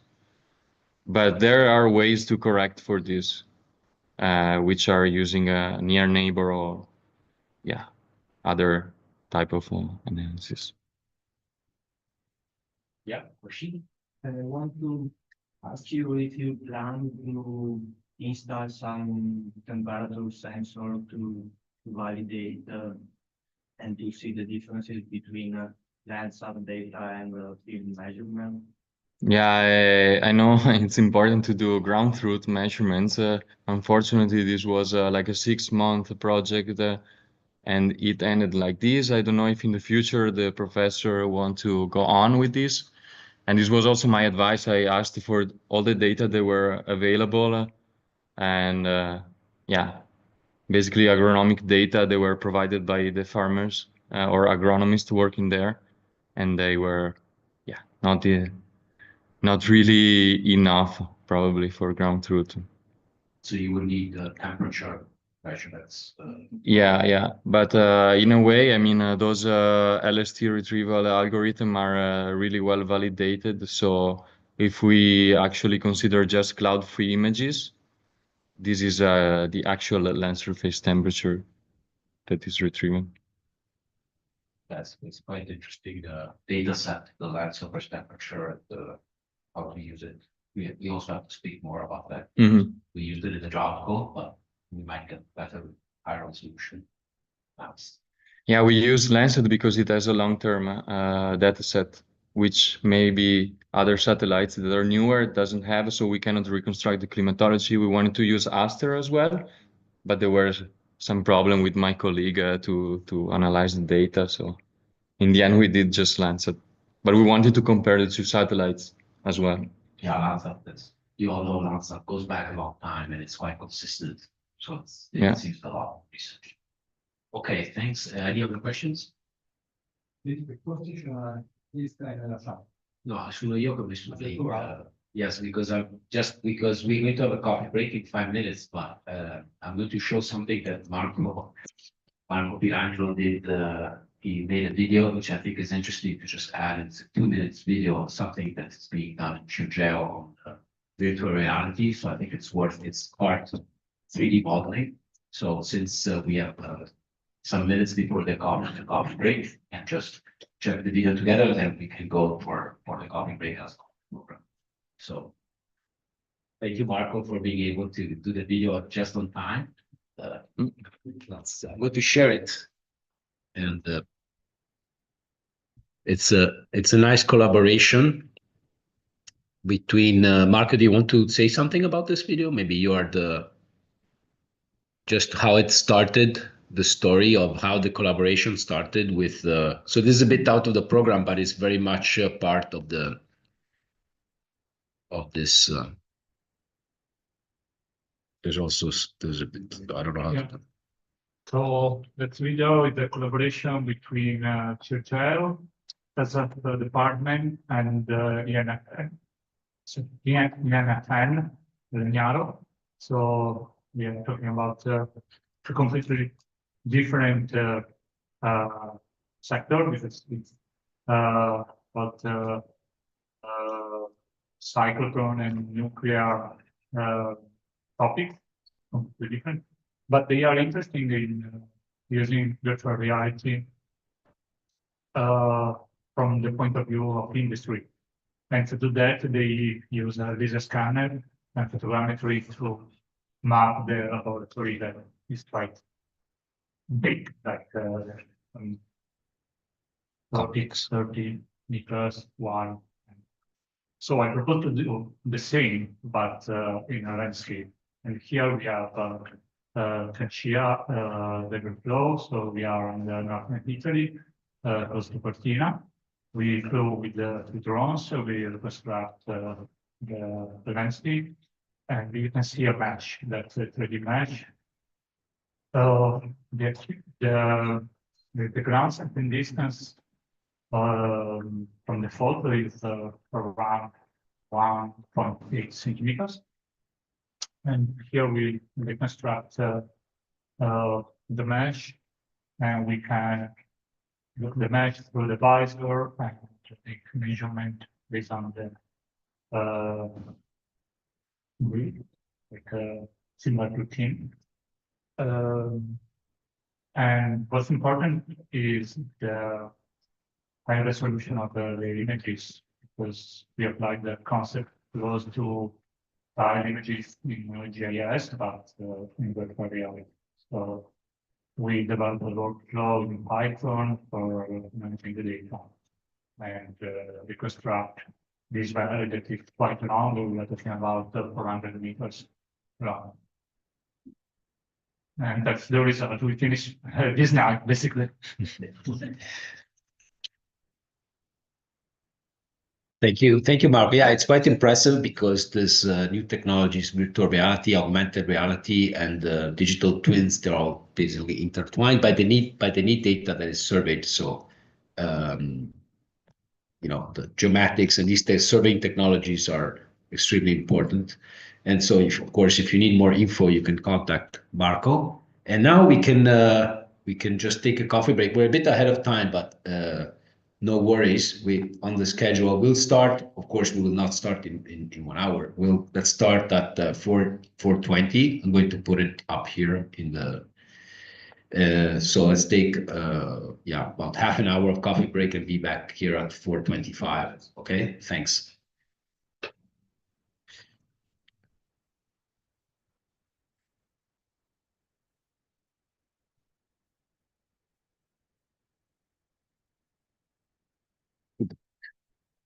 Non mi hai fatto l'intro così. No, è giusto perché insomma alla fine aspetta che metto il. Hai messo fuori cose.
You? Okay, now also the audio is on and everything should be fine.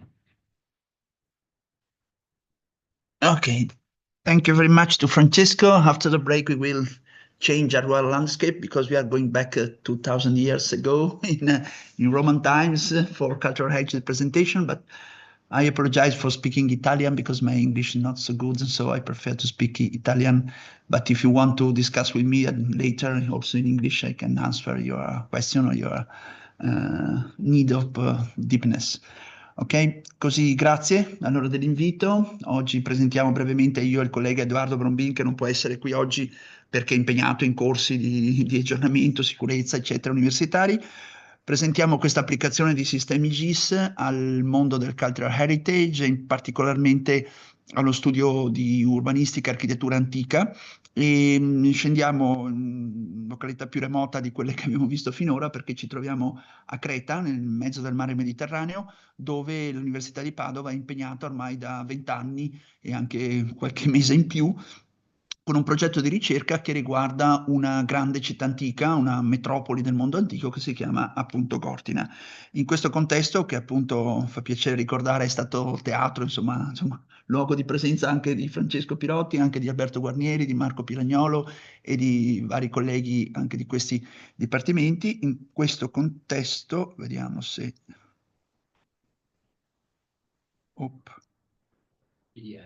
Forse devi andare. Ecco qua, ok, così. Ecco, Gortina, come dicevo, si trova nell'isola di Creta, quasi al centro dell'isola di Creta, ed è stato teatro di scoperte sensazionali da parte degli archeologi italiani fin dal lontanissimo 1884. E qui vedete le prime immagini di questi pionieri dell'archeologia mediterranea che portano alla luce alcuni dei più importanti complessi monumentali che l'antichità greca ci ha restituito. Questa attività della Scuola Archeologica Italiana di Atene e delle università italiane era stata però preceduta in questo contesto da tutta una serie di viaggiatori che avevano riconosciuto e conosciuto la città antica nei famosi viaggi del Grand Tour, ma anche del Rinascimento che precede il Grand Tour. A partire appunto dal 1400, cioè dal XV secolo, viaggiatori europei transitano per il centro dell'isola di Creta e cominciano a rilevare, a mappare rovine di questa grande città. Vedete a sinistra il primo rilievo di Buondelmonti del 1420, poi quelli più recenti di altri autori inglesi e francesi, che cominciano con sempre maggiore precisione, lo vedete in alto a destra nella pianta del capitano Spratt, a mappare quelle che erano le rovine di questa grande città. Altre mappe che vedete sono quelle in basso a sinistra, al centro, fino alla cartografia di cui ora, fino a pochi anni fa, disponevamo, quella in basso a destra, prodotta negli anni 80-90 del secolo scorso.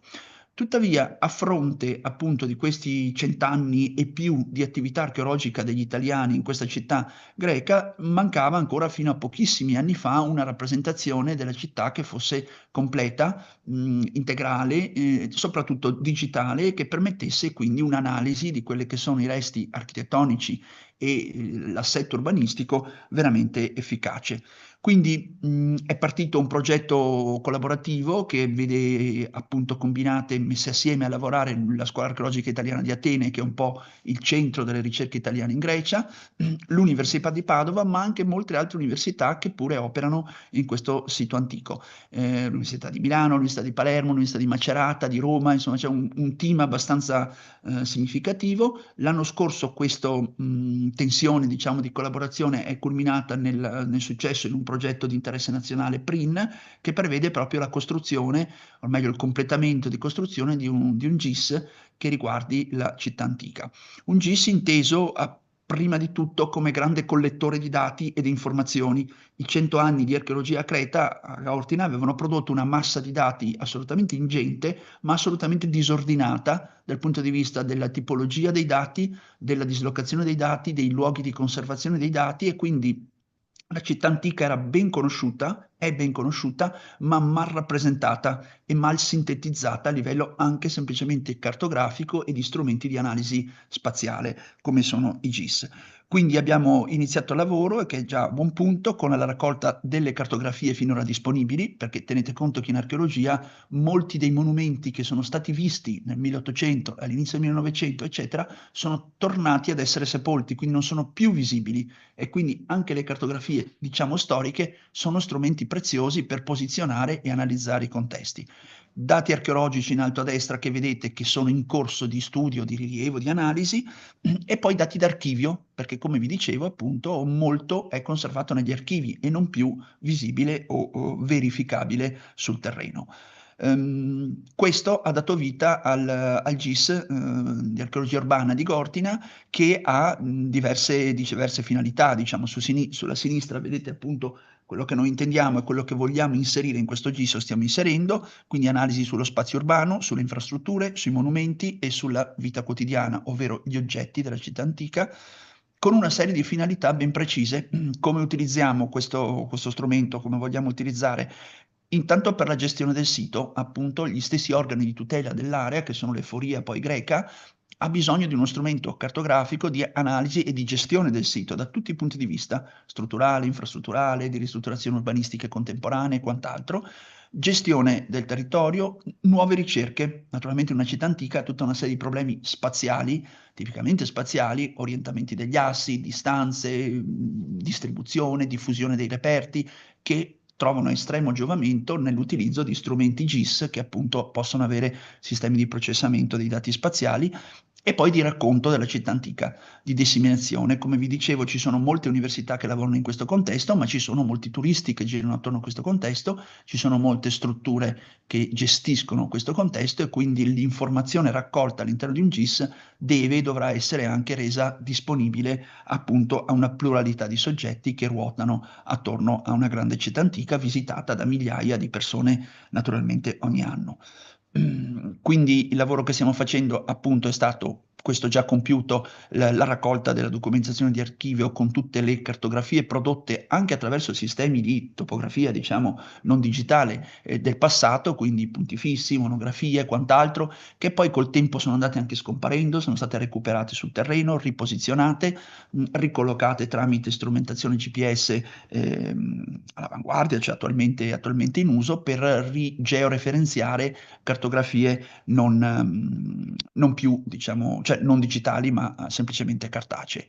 Da questo siamo andati verso la creazione di un primo strumento che sembrerà strano a voi, naturalmente, che fate questo di lavoro, ma uno strumento, una base map di riferimento territoriale, quindi con curve di livello, quote, altezze, elementi moderni, idrografie, infrastrutture, in cui si viene a trovarsi la città antica. Questa è una parte di lavoro che abbiamo fatto, ma che stiamo anche completando proprio in tempi recenti, e poi siamo andati a recuperare in archivio o nelle attività di ricerca contemporanea tutte quelle che sono le realtà monumentali, riposizionandole, ridigitalizzando i rilievi cartacei e ricostruendo tutta una serie di informazioni dataset, cioè di database, collegati al singolo monumento ricollocato nello spazio urbano di propria originaria afferenza. Naturalmente un lavoro combinato tra strumenti CAD, strumenti di gestione database, Excel per un po' di tabelle, Access per alcuni dati appunto informativi, il tutto combinato va a produrre quello che vedete a destra, che insomma sembra adesso un mosaico abbastanza scomposto, ma è finalmente una rappresentazione georiferita corretta di tutti quelli che sono i complessi monumentali noti, scavati e studiati in 100 anni e più di ricerca archeologica a Gortina. Tenete presente che lo spazio rappresentato a destra non è proprio uno spazio modesto, è uno spazio di 300 ettari. E per una città antica 300 ettari significa una metropoli, ovvero come sapete il centro urbano oggi storico di Padova sono 40 ettari, Pompei, per farvi capire, sono 62 ettari, Gortina in età romana occupava 300 ettari, quindi un'enorme metropoli dove anche i problemi spaziali e quindi di rappresentazione cartografica diventano assolutamente necessari, essenziali e importanti. Da questo appunto derivano tutti i posizionamenti di cui finalmente disponiamo per compiere tutta una serie di analisi, per esempio di evoluzione urbanistica, perché ci sono aree della città che modificano l'orientamento nel corso del tempo, che possono essere lette attraverso la rappresentazione di edifici della stessa cronologia. Gortina vive per 1000 anni come città, quindi capite che non è un'analisi sincronica, ma un'analisi diacronica anche di un paesaggio urbano. e con poi tutta una serie di applicazioni, tra cui per esempio vedete in alto a destra la rianalisi di tutti i tratti di condutture idriche presenti nella città per l'analisi di tutto quello che era il sistema di approvvigionamento idrico dei vari quartieri, che attraverso questo strumento finalmente può essere fatto in modo decisamente più efficace, oltre ad analisi di visibilità per lo sfruttamento turistico, per il posizionamento dei pannelli, quindi come capite, disporre di uno strumento di questo tipo è assolutamente essenziale sia per la ricerca sia per la valorizzazione del contesto. Recentissimamente, qui vedete l'immagine appunto a destra il collega Marco Piragnolo, perché abbiamo compiuto un passo in avanti in questo contesto. Abbiamo fatto un rilievo leader completo di tutti questi 300 ettari che ci permettono finalmente di avere appunto una base map veramente dettagliata, efficace, con tutta un'analisi che stiamo cominciando a compiere proprio domattina. Abbiamo una riunione di elaborazione dati al fine di recuperare i dati sul microrilievo. La città antica oggi è campagna, coperta in gran parte da ulivi, ma conserva nell'andamento del terreno, o meglio nel microandamento del terreno, tutta una serie di anomalie che possono indicare presenze strutturali, murarie, architettoniche sepolte, e quindi grazie a questo rilievo leader di estrema precisione con appunto margini di misura ogni 5-6 centimetri, potremmo, o almeno vorremmo provare a ricostruire un sistema appunto di analisi 3D sul micro utile a capire meglio quelli che erano gli assetti, gli orientamenti e le presenze all'interno di questo spazio urbano. E, naturalmente appunto puntiamo anche alla diffusione e divulgazione, quindi anche a cercare di trasferire sul web il sistema che stiamo utilizzando per rendere disponibili in vari formati, in varie modalità che ancora però non abbiamo precisamente messo in atto, ma ci stiamo quasi riuscendo, anche grazie al contributo di Roberto Rossi che ci aveva aiutato all'inizio con Edoardo, di trasferire all'esterno le informazioni e rendere disponibili alle 10 università che operano a Gortina, alle 2 forie che lavorano, alla municipalità del comune che gestisce il sito e a quanti altri lo desiderano. È un progetto appunto collaborativo che vede impegnate queste università e questi enti nel progetto PRIN, ma che ha, come dicevo, tutta una serie di soggetti altri che ruotano intorno a questo progetto piuttosto complesso. Ripeto, sono 300 ettari di città antica con ricerche che vanno dal 1884 ad oggi, quindi insomma non è un lavoro che si inizia e si finisce in 1 anno, in 2 anni, in 3 anni, ma un progetto che continua nel tempo, sta continuando e puntiamo a portare avanti anche col contributo che potrete dare voi, che avete tutt'altri obiettivi e contesti di applicazione e utilizzo, ma essendo uno strumento e uno spazio condiviso, sempre di territorio parliamo, sempre di architetture o di realtà presenti, insomma qualche consiglio, suggerimento, integrazione penso che possa esserci in futuro. Vi ringrazio e naturalmente se avete richieste di chiarimento sono qui. Ci sono domande? Io ho una curiosità. Io ho trovato sfidante quando abbiamo parlato su questo tipo di dati, la strutturazione del dato complessa come entità. Cioè, faccio l'esempio del teatro che aveva la scena, la cavea, però la scena e la cavea appartenevano al teatro. Allora, creare una struttura dati che consentisse di salire da un livello a un livello inferiore, quindi interrogare in questa, passare da un livello all'altro. Questo con GIS si imposta attraverso quelle che si chiamano relationship class, relazioni. Volevo sapere se l'avete andati avanti, se hai qualche esempio di... No, su questo siamo abbastanza al livello in cui eri tu, perché il database che Edoardo aveva impostato ancora per la tesi di dottorato è rimasto sostanzialmente quello. Stiamo cercando di capire come però se conservarlo in ambiente Access dove era o se trasferirlo in qualche altro ambiente. Devo dire che hanno Edoardo e Simone Amici, che ha fatto il dottorato assieme a lui, lavorato molto di più sugli aspetti topografici, perché abbiamo visto appunto che la grossissima carenza era sapere dove sono le cose. Cioè un edificio scavato nel 1930, poi sepolto, o di cui è rimasto fuori un angolo, noi non sapevamo nemmeno dove fosse nello spazio urbano, quindi è stata prima di tutto una caccia alla ricostruzione, vorrei dire, cartografica della città antica, prima ancora dei dati su cui tu ponevi l'accento. Però è vero, abbiamo una complessità di dato perché oltre a quello che hai detto tu, pezzi di edificio che stanno dentro un edificio del complesso, abbiamo il problema della diacronia, perché è probabile che uno di quei pezzi non sia coevo all'altro, ma appartenga ad un altro edificio teatro molto più antico che poi viene in parte ristrutturato. Quindi la strutturazione del dato, sì, è un problema, lo è ancora e non sempre riusciamo a risolverla in maniera pulita in ambito archeologico proprio per queste ragioni, insomma, ecco, che perché spesso all'interno di un teatro o sotto c'è un edificio precedente, quindi sono due edifici che condividono lo stesso elemento, diciamo, di georeferenziazione o baricentro di poligono, che ne so. Quindi sì, quello è l'aspetto un po' più complesso, devo dire. Complessità anche temporale, oltre che Esatto. grafica, semantica, Esatto. gerarchia. Esatto. Okay. Domande? No? No, grazie. Allora passiamo alla prossima sezione. Roberto Rossi ci parlerà da GIS.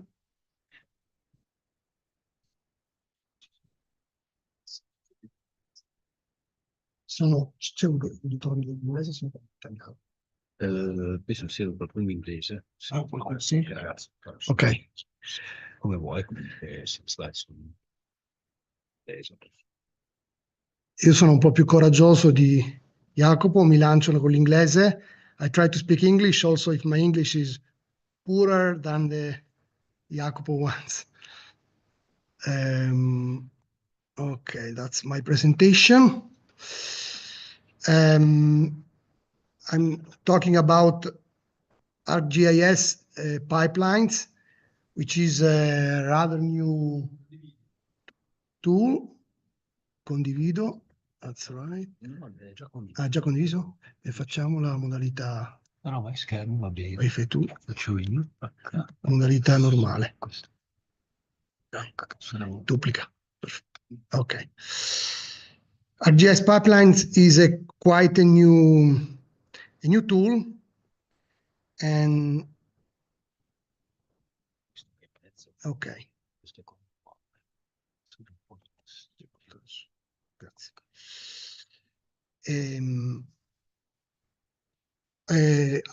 ArcGIS Online is available for all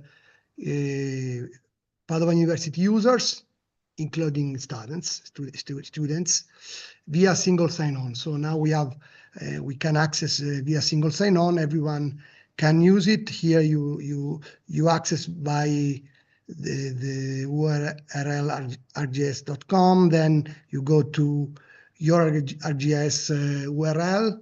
You write UniPD and then continue and access introducing your single sign-on. And at this link in the low part of the screen is not all visible. There is the link to the ASIT website where you can find all the instruction. Anyway, today I will talk about a new tool, one of the many tools that ArcGIS has, which is called pipelines. And why these tools answer to this necessity. In geospatial analysis, we have to access, integrate, and prepare data from a variety of sources. And this can be a time-consuming task, and more complex if we have data which updates regularly. For example, each day or each week or each month. So this tool is a data integration tool which works on features, so on vector data, points, polygons, and polylines, or on tabular data, not on raster or images. And it's a tool which has a drag and drop interface, so minimize the need for coding skills, and allows to access to a variety of input files, we will see later, and scheduling functionality to automate data updates to ensure that your data remain current as the source data evolves. So we can connect and read data from where it's stored and perform preparation operations and write the data out to a feature layer, which will be available on the cloud in ArcGIS Online. We have several tools which are structured in tool sets with capabilities such as clean, construct, integrate, format, join, and so on. Here's some example of workflows: manipulate data set, updating the field names, or select a subset of fields, or filter the data by attribute or by geometry, such as an extent, in order to clean the data and manage lighter data. Combine data set using join or merge functionalities. Calculate fields using ArcAD functions, which is a coding language used across all the ArcGIS platform. Create geometry or time fields for using spatial or temporally analysis.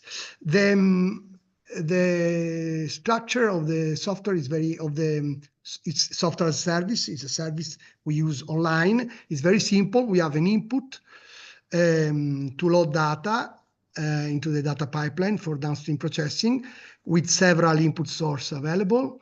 Then we have some tools to process the data loaded from the input data set. Tools can be connected to each other. So the output of one tool can be the input for the next tool. And then we have output that will be done with the result of the data pipeline. The output at the moment is just a feature layer of ArcGIS Online. So something which is on the cloud, available for web maps, for web apps, for dashboards, and so on. The output can be to a new feature layer, or can replace the data in an existing feature layer, or can add and update the existing data as new rows, new records in a feature layer. The data formats allowed as input are these ones. In particular, I'll show you something about something about ArcGIS Online. And very useful are the files from the public internet connection, like comma separated value data, or JSON, or GeoJSON, or Parquet, or GeoParquet. But I can also upload data from comma separated value shapefile as a zip archive or geodatabase, and other kind of storage like Azure, Google BigQuery, or Snowflake. I don't know all this kind of data. I just make a list of different kind of inputs. We can do processing. This is not is very similar. Perhaps some of you have seen Model Builder. This is not a model, a building schema for models. It's not made for analysis, but is made as pipeline to produce and integrate data and make and update data. So the visual schema is similar to Model Builder, but the concept is different. We have just few tools. The tools are made for clean, for example, remove, modify, and fill missing values. Construct, like creating new fields or reclassify the data, or change the format. For example, convert time. If you have time, but it's not recognized by the system, and you have to organize the time as day, month, year, hours, second. You have a flexible way of convert time. Integrate the data, the join is very interesting because you have join based on attributes, join based on spatial relationships, and join based on time relationships. And then you create output data set. These are the construction tools. The 5 tool set. The 5th is the output. I did not put here because it's just one tool with the output as feature class. We can use all these tools to organize the data. In the presentation that I think will be available as PDF at the end of the, all these are linked to the manual which explain how each tool works.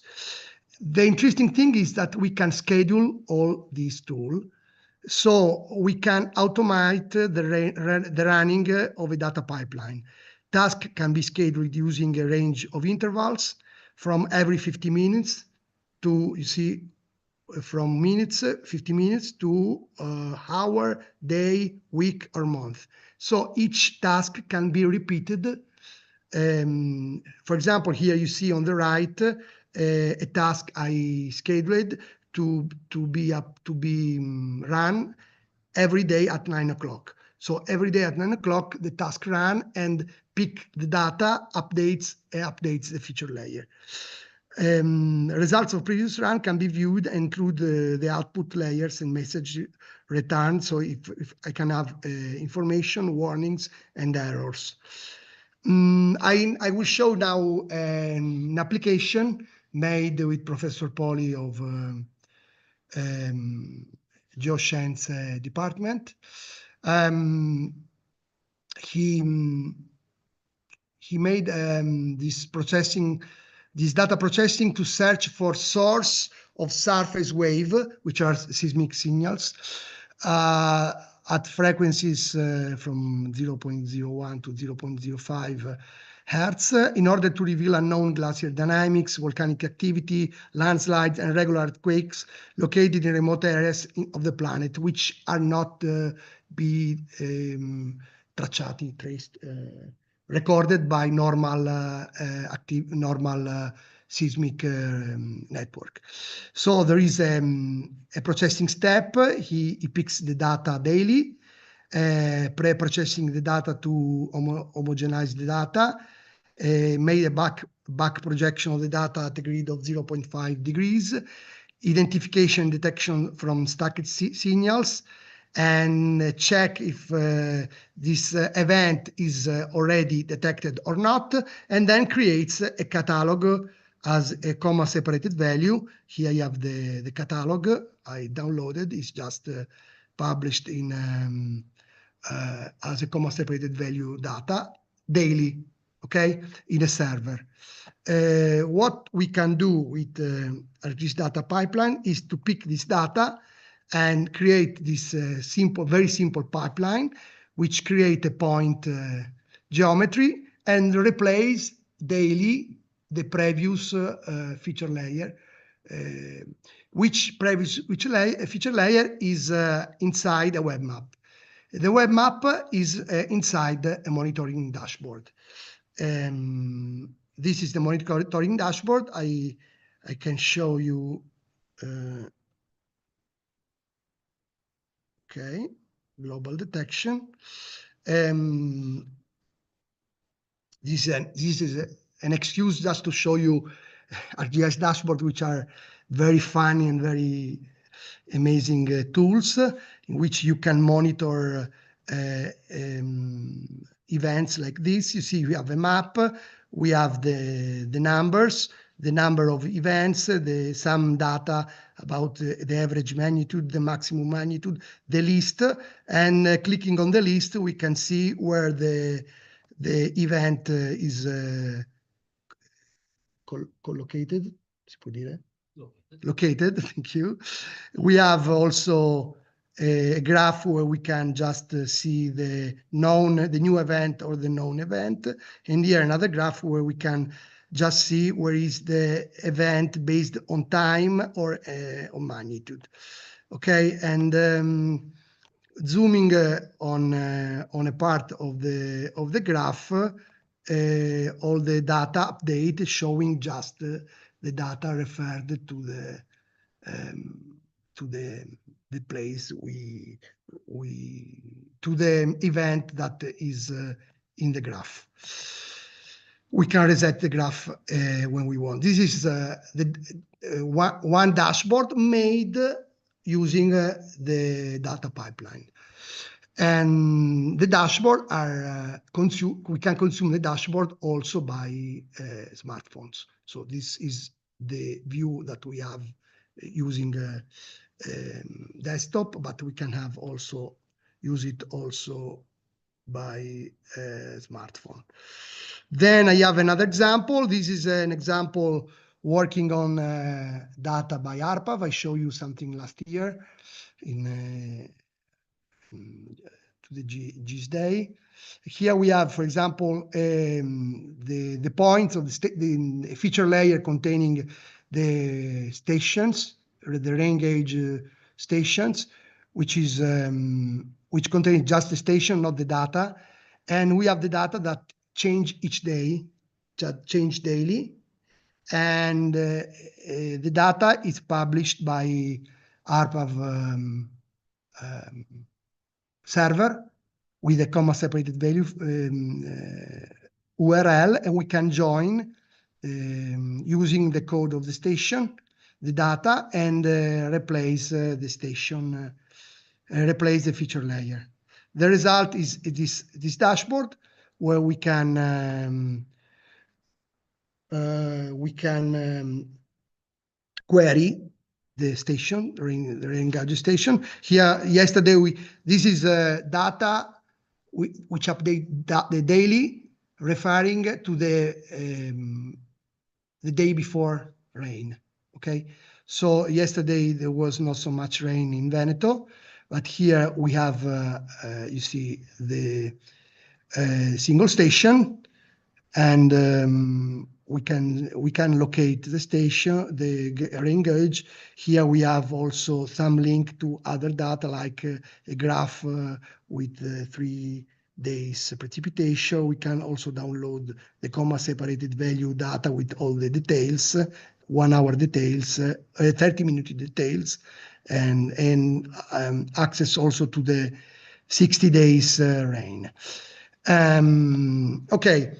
I don't know if I have time to show you. You see, Francesco? Yeah. I can show how it works live.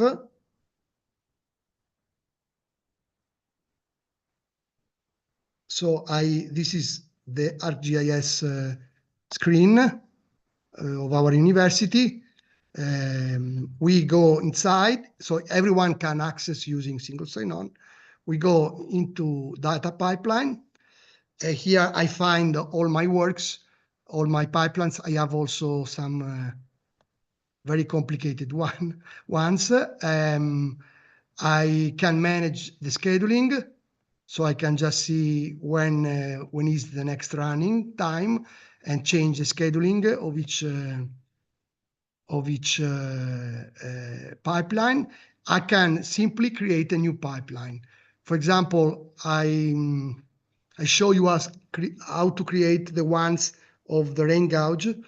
I just have to add a feature layer from my account or from public data published on ArcGIS Online, like this layer with rain gauge station I talked to you before. Then I can pick the data from the ARPAV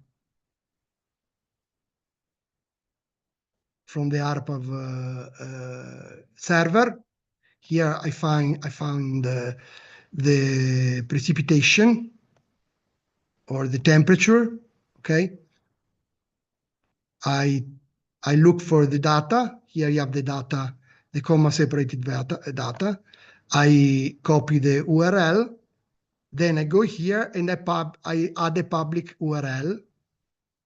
Okay.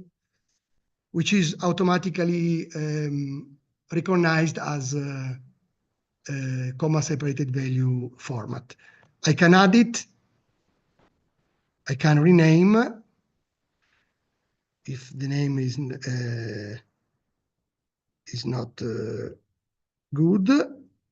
I can preview the data just to see, for example, if the delimiter is correctly set.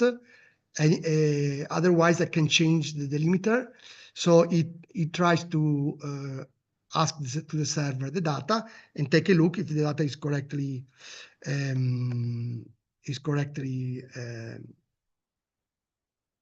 managed. Here I see a lot of fields. I can decide which fields I maintain, keep, and which fields I don't need. For example, I don't need of the geometry because I cannot use this geometry because it's not in the right way. I don't need the feed, so I can go to the schema and decide to make the data lighter. Okay, I don't need, this is a duplicated value. And now my data is is lighter. I can add a tool. For example, I can decide to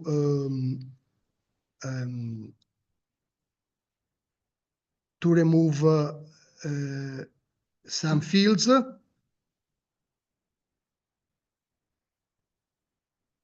No, to select fields. Sorry. I don't remember which is the right tool at the moment. Just to take some fields, I connect the input. You see, in a visual using a visual command. So I don't need to know coding. It's very simple to use. And here I can decide which field I want to maintain, which field I don't need. Or anyway, I can decide to rename field, for example. To rename field, update field is the right tool. For example, I have the field containing precipitation, which is named media. Okay, it's not a good name for the precipitation. So I change the name media to a new value, which is rain, for example. Okay. And here I can see the result as a preview.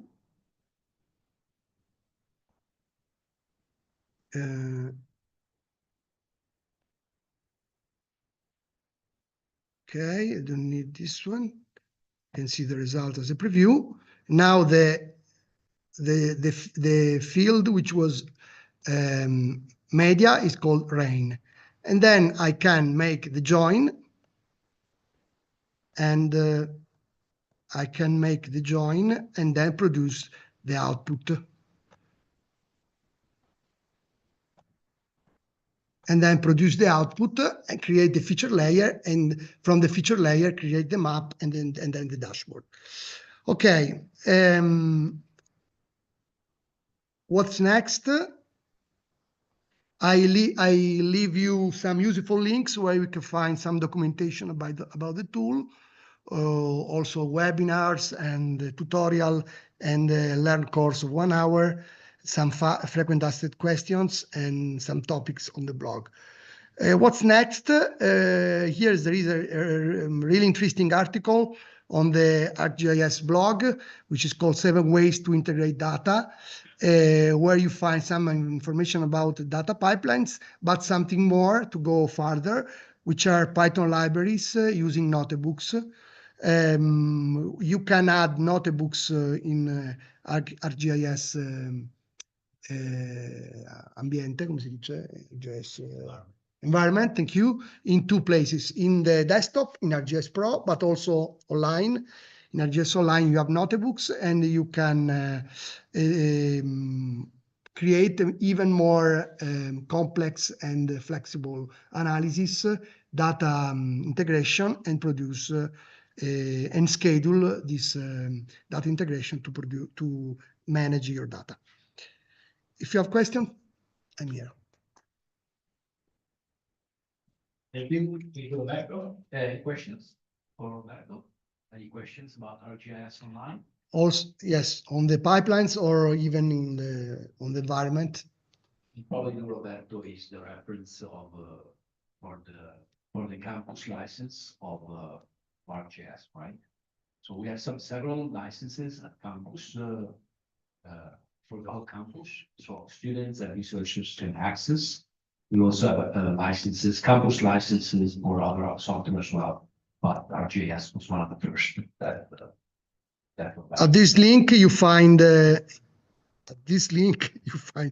information about the license. As it point to EPD/ArcGIS Esri, but it needs a single sign-on. Because it's very easy to access, and so you don't have to install, like when I was a student, you don't have to install ArcGIS on your computer. You just sign on, and that's it. Thank you, Roberto. If you have any questions, you can contact them, of course. So, Alessandro, you are next. Alessandro Carmelo is a student. He's actually finishing his master thesis. And he's going to speak a little bit about YOLO and detection in images that were acquired via smartphones for the European project. That's actually almost finishing. So it's the PIRES project. We did several. Forse l'ho caricato tardi. Lo veniamo direttamente dal drive. Sì, sì, l'ho messo. Ok.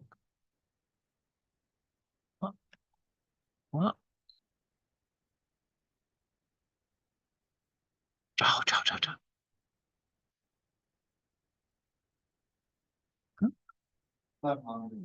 Recenti.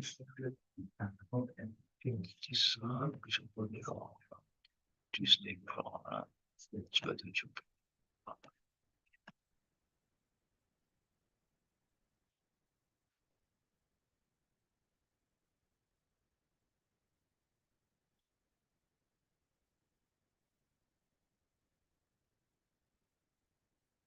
Probabilmente sempre un po' fa la scorsione.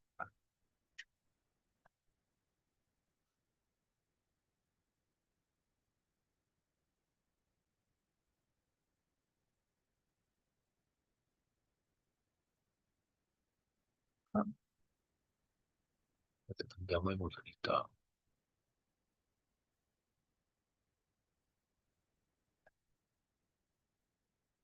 Ok, prego. Okay. Possiamo condividere lo schermo? Va benissimo. Allora. Non è condiviso lo Non lo so. Perché non vedo la linea, non vedo. Non so perché è uscita dalla condivisione schermo. Perfetto.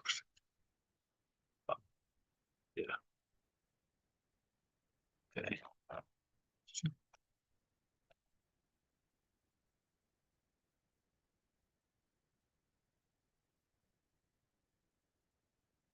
Ok. Vedete in italiano? In italiano. Okay, so he's going to present in Italian, but the slides are in English, so go ahead, Alessandro. Okay, thank you. My thesis is going to. I started speaking English, I don't know why. Parlo in italiano, scusatemi. La mia tesi si intitola Identificazione di elementi forestali in ambienti forestali utilizzando il deep learning attraverso su immagini da smartphone. La tesi l'ho fatta con il professor Pirotti e come correlatore con il dottor Enrico Kuchart.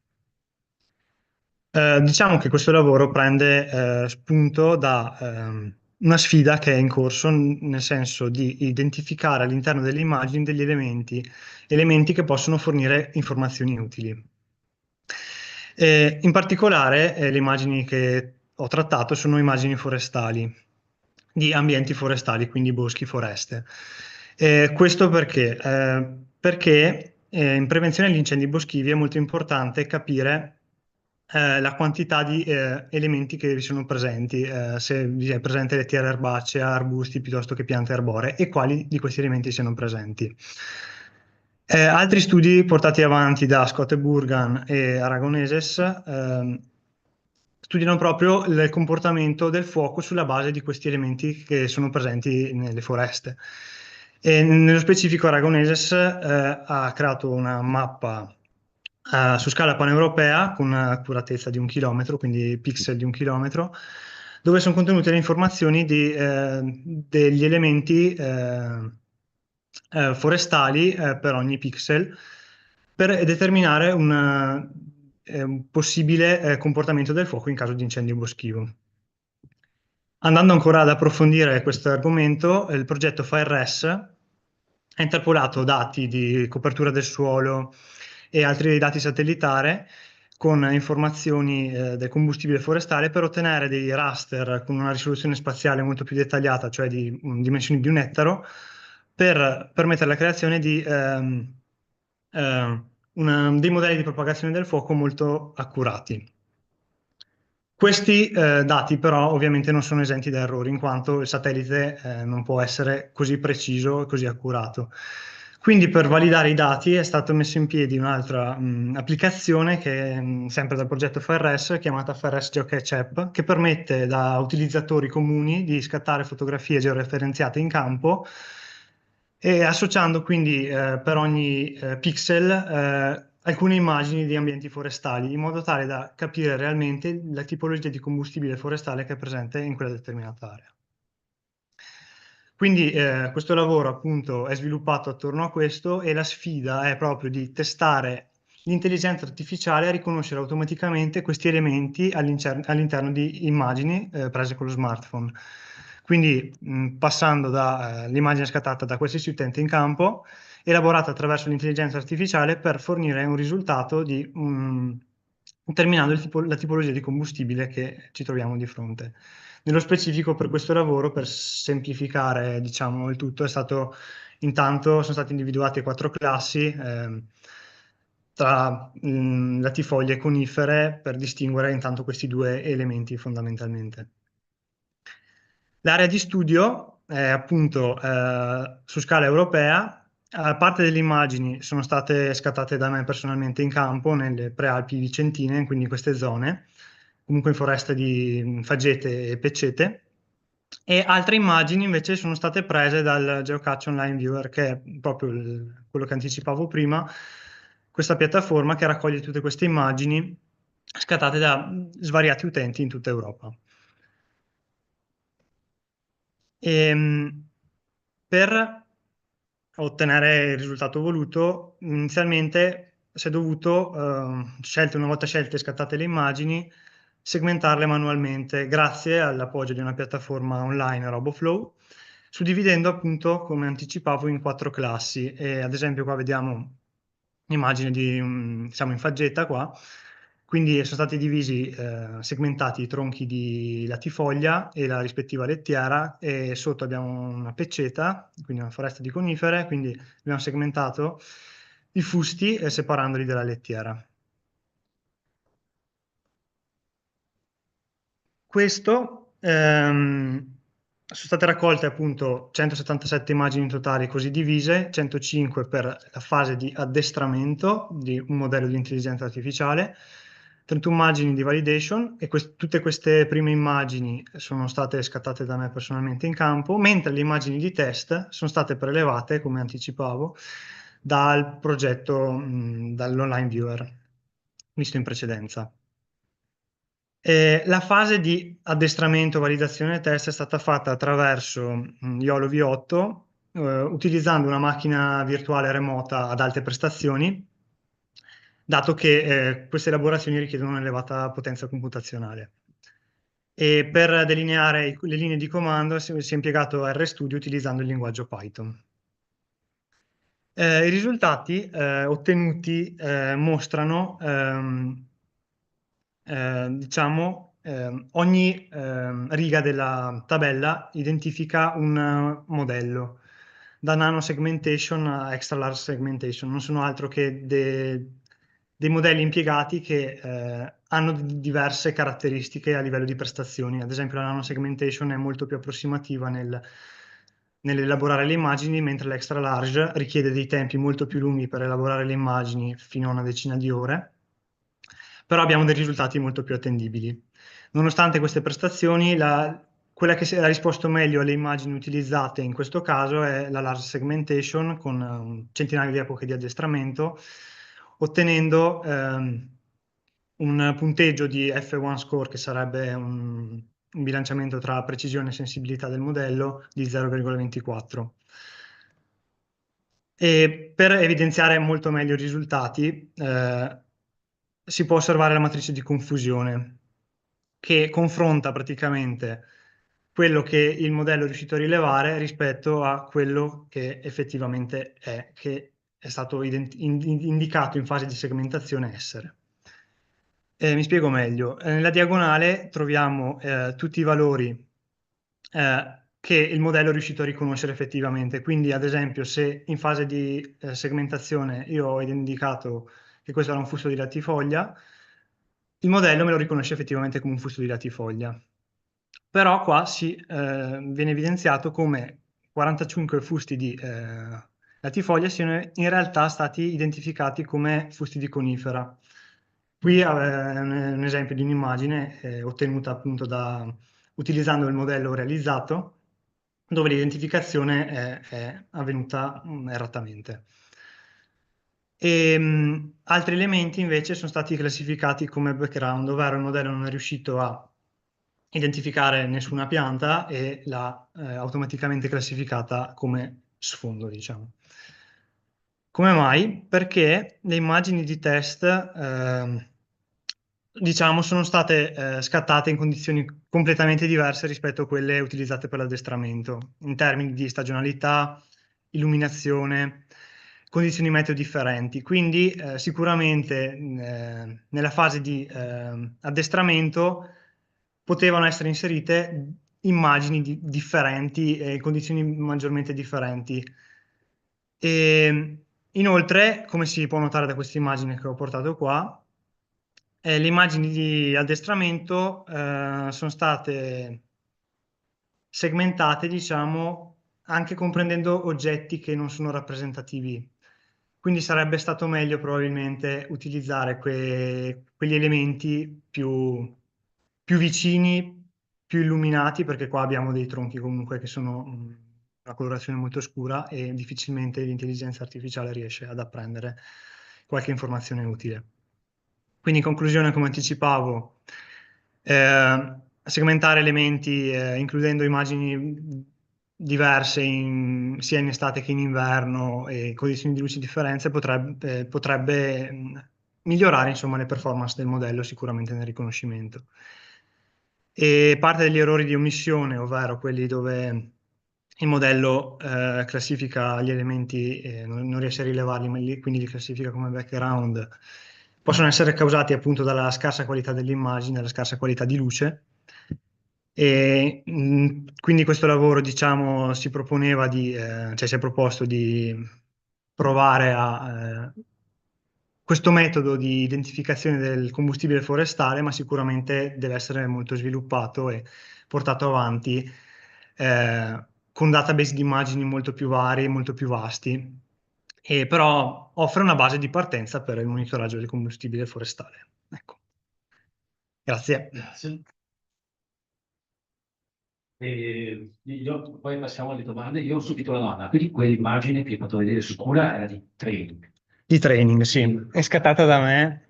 Sì. E quindi diciamo il problema principale è proprio il fatto che a parte la forma dei fusti non ho elementi diciamo esatto, il modello fa fatica poi infatti a prendere qualcosa da questa immagine, anzi fa solo probabilmente più confusione. Sicuramente questo è un esempio di immagine che dovrebbe essere tolta dalla fase di training. Esatto. La domanda è quanto perché erano 117 immagini, giusto? 177. Quanto ci si mette a fare tutto? Cioè, lavorazione allora, la fase di training ci si mette più o meno. Cioè, allora, a livello di segmentazione manuale, diciamo 2-3 minuti a immagine, però poi esatto, il modello, in base alle prestazioni della macchina, quella che abbiamo utilizzato, con queste prestazioni, diciamo, quella con 214 epoche, una decina di ore. Mentre i modelli più semplici nano segmentation, una decina di minuti, un quarto d'ora, elabora il tutto, insomma, quindi abbiamo tempi leggermente differenti. Any questions? Sono domande? Quindi ti passiamo all'ultima presentazione. Grazie Alessandro. E Veronica, Veronica. So we done the last presentation.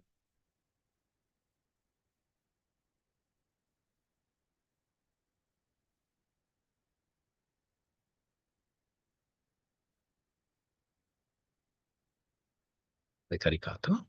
Sì, sì.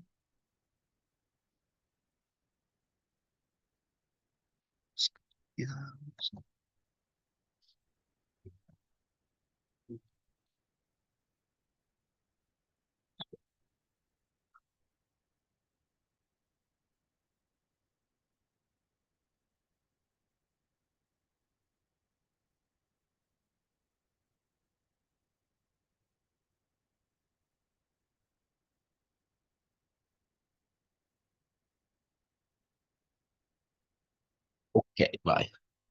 The floor is yours. Thank you. So, good evening, everyone. I'm Veronica Manduca, and today I would like to share with you my research topic of the last month concerning remote sensing application for environmental assessment, with a particular focus on the context of humanitarian emergencies and a specific case study of Ethiopia in Gambela region. This work was supervised by Professor Pirotti, and we will go through a short introduction and background concerning general frame of humanitarian emergencies and what are the environmental factors within the context of humanitarian emergency displacement. We will see some optical versus radar data comparison. We will go through material methods and then final results and discussions. So the main aim of this study is to use remote sensing to analyze land cover changes with regard to environmental pertinence relatable to selected refugee camps within a designated region of interest. So as you can see from this graph, overall, like managed and informal settlement are overgrowing, placing slum upgrading on the political agenda worldwide.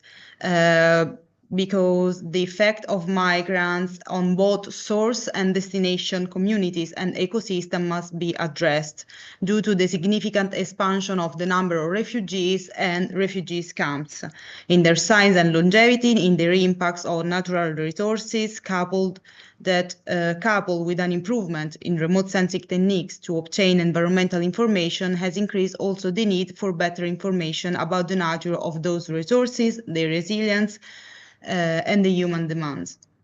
This is why many times like those areas are very difficult to access. So through a combination of empirical research and theoretical frameworks, this research wants to contribute to a broader understanding of refugee crisis. Since changing regional conditions, like establishing a framework of typology of displacements and migration trends can actually offer a fruitful route for policy and governmental strategies. So here you can see worldwide distribution of people of concern, including unknown situations, asylum seeker distributions, internally displaced people, IDP, returnees, refugees, and so on. In different situations, for instance, refugees can be dispersed, can have unplanned arrangements, spontaneous locations, planned settlements actually managed by UNHCR. From a legal point of view, the most significant starting point of any discussion about refugee is the 1951 Geneva Convention relating to the status of refugees, which define refugees as someone who is outside of the country of his nationality, as is unable or unwilling to avail himself of the protection of that country. However, this convention is very much a product of its time until it was extended by the 1967 New York Protocol, because it only encompassed people displaced during and after the World War II to protect people without legal protection, let's say.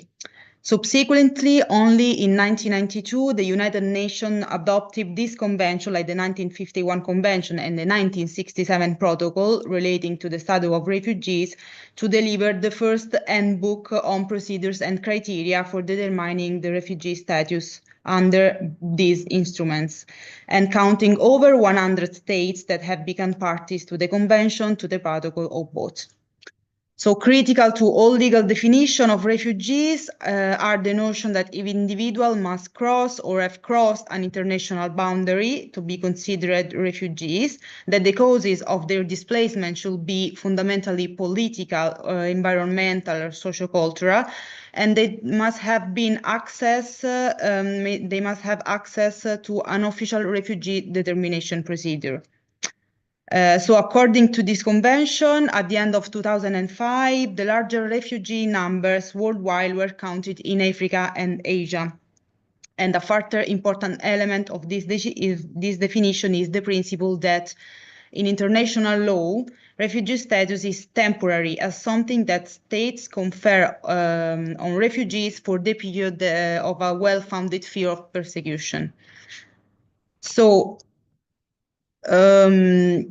since 2008, there has been a staggering growth of displaced people to a rapid onset of natural disaster, conflicts, and violence. And by the end of 2016, there was an increase of over 58%, reaching globally, like refugees were over 67 millions.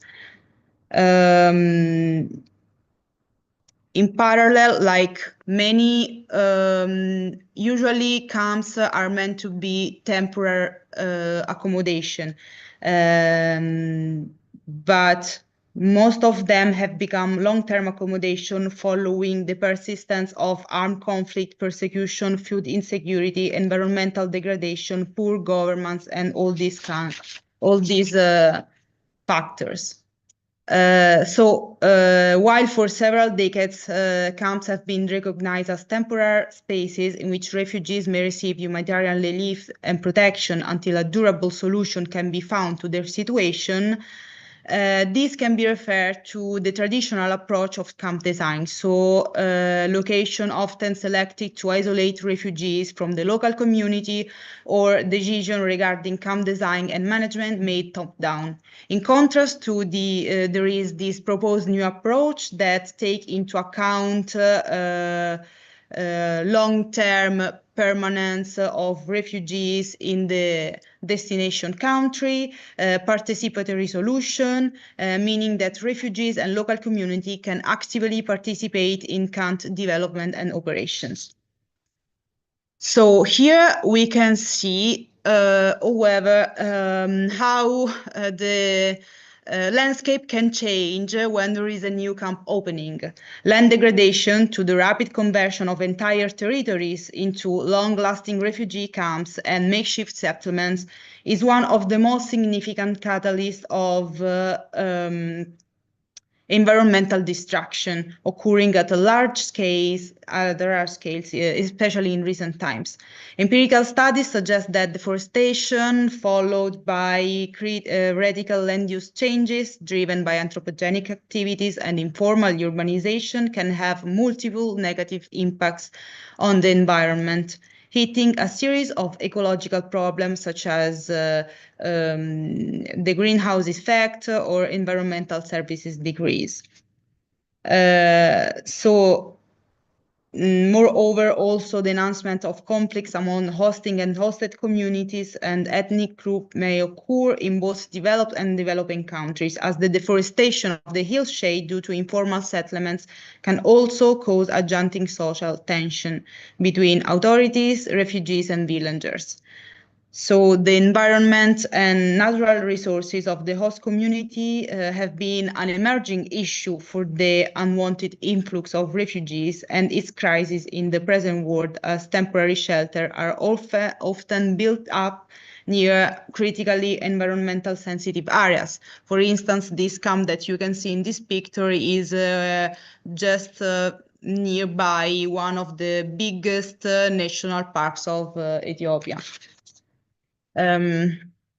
So comparing optical and radar remote sensing imagery is essential to consider the differences in how each system captures and processes data, as well as they respective advantages and limitation. These differences make each imagery type suitable for actually different applications. So while optical sensors measure reflected solar light and only function in daytime or in absence of clouds, microwaves can penetrate through clouds and vegetation and can operate in day or night conditions. Advantages of radar over optical detection include, however, the possibility to operate nearly at all weather capability, both at day and night, to penetrate through the vegetation canopy and the soil, to suffer from minimal atmospheric effects, to be sensitive to object structures and to moisture of the lens surface. However, there are also some disadvantages due to the different information content, sometimes difficult to interpret, such as the speckle effects or the topographic differences that might introduce distortion in the data. Hence, an increasing number of studies are actually integrated the use of both radar and optical data with benefits in obtaining improved lens cover classification and more detailed characterization of lens changes. And this is also what has been done in this study.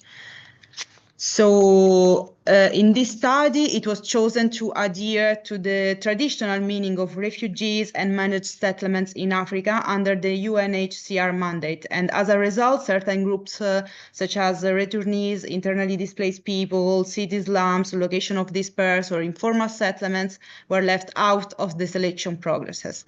We focused on Africa because we used the tropical forest cover watch to have like areas with a good vegetational cover, and also because it must be noted that while Africa is often considered a source continent, most migration actually happen within African countries and borders. So these are the criteria for selecting the study area. So increasing number of refugees over time, UNHCR mandate and administration, difficult accessibility to the study area, and rich vegetation cover, at least in the past. Already in 2016, several sources reported Ethiopia to be within the top 6 refugee hosting country worldwide, with more than 750,000 refugees estimated, providing asylums to refugees from neighboring countries such as Sudan, South Sudan, and so on. With the Gambela region, that is the one, just here. Having both rich natural resources, but also hosting the largest refugee population in the countries, as most of the refugees, as you can see from this graph, are actually coming from South Sudan that border Gambela region. So here you can see it better. The Gambela region is nestled in the western corner of Ethiopia, borders South Sudan at the vast expanse of the highlands, Ethiopian highlands, and has emerged as a significant hub for refugee settlements. Most refugees, as I say, they are from South Sudan and live between 7 refugees countries.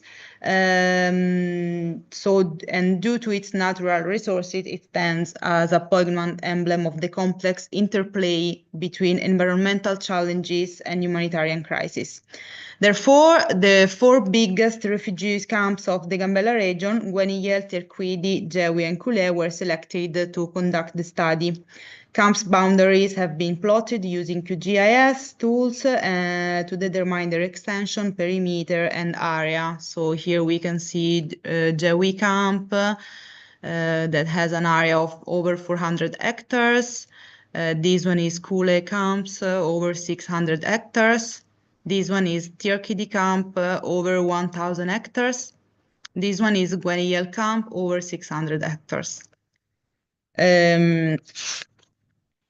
So existing remote sensing application studies, historical developments, social and state partners were investigated through a comprehensive and multidisciplinary literary review. C-band synthetic aperture radar from Copernicus Sentinel-1 and USGS Landsat 8 L2C2 imagery are used to compare and analyze vegetation cover and land use and land cover changes over a 10 years time series analysis. Moreover, the UNHCR Web ArcGIS portal was used to investigate POC distribution, and also data were downloaded from the Global Tropical Forest Watch. Also, UNHCR Operational Data Portal was helpful in obtaining camp profiles and population trends. So here we can see how POC location and population trend data were framed and analyzed. Those situational reports called camp profiles, only occasionally delivered by UNHCR, were used to get an overall idea of camp expansions in terms of number of refugees hosted, major challenges, and relevant initiatives concerning environmental protection. So in these figures, you can see how the increasing number of incoming refugees in the Gabella region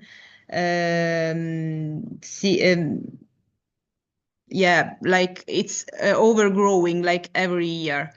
And despite Tenguenil camp opening in 2017 was useful and strategic to redistribute people from overcrowded camps and welcome new arrivals, there are still monitoring inconsistencies additionally pauperize the already demanding circumstances. In this table, you can also see how most of the times like hosted communities almost overnumber, like hosting communities and hosted communities has the same number. So this can generate also social tension and conflicts. See, so at first, I really wanted to measure the vegetation loss using USGS Landsat 8 optical imagery and to run vegetation NDVI. So in order to avoid seasonality, regional climate and weather were investigated, and index was run for 10 years of time series in January, that is the dry season. Subsequently, also the land surface temperature was investigated, where the higher the temperature, the lower the vegetation. In order to estimate the pixel values and quantify and assess vegetation trend over the years, 400 sample points were collected over the 4 camps. So the NDVI optical images, quantitative analysis results of these plots distributed within the campsites confirmed that there was a very, very high sensitivity and variability of the index due to cloud cover, rainfall, grassland growth within the interested areas. And this was additionally confirmed by the high variability of standard deviation pixel values. So despite limitation found with optical images, synthetic aperture radar were considered a good alternative.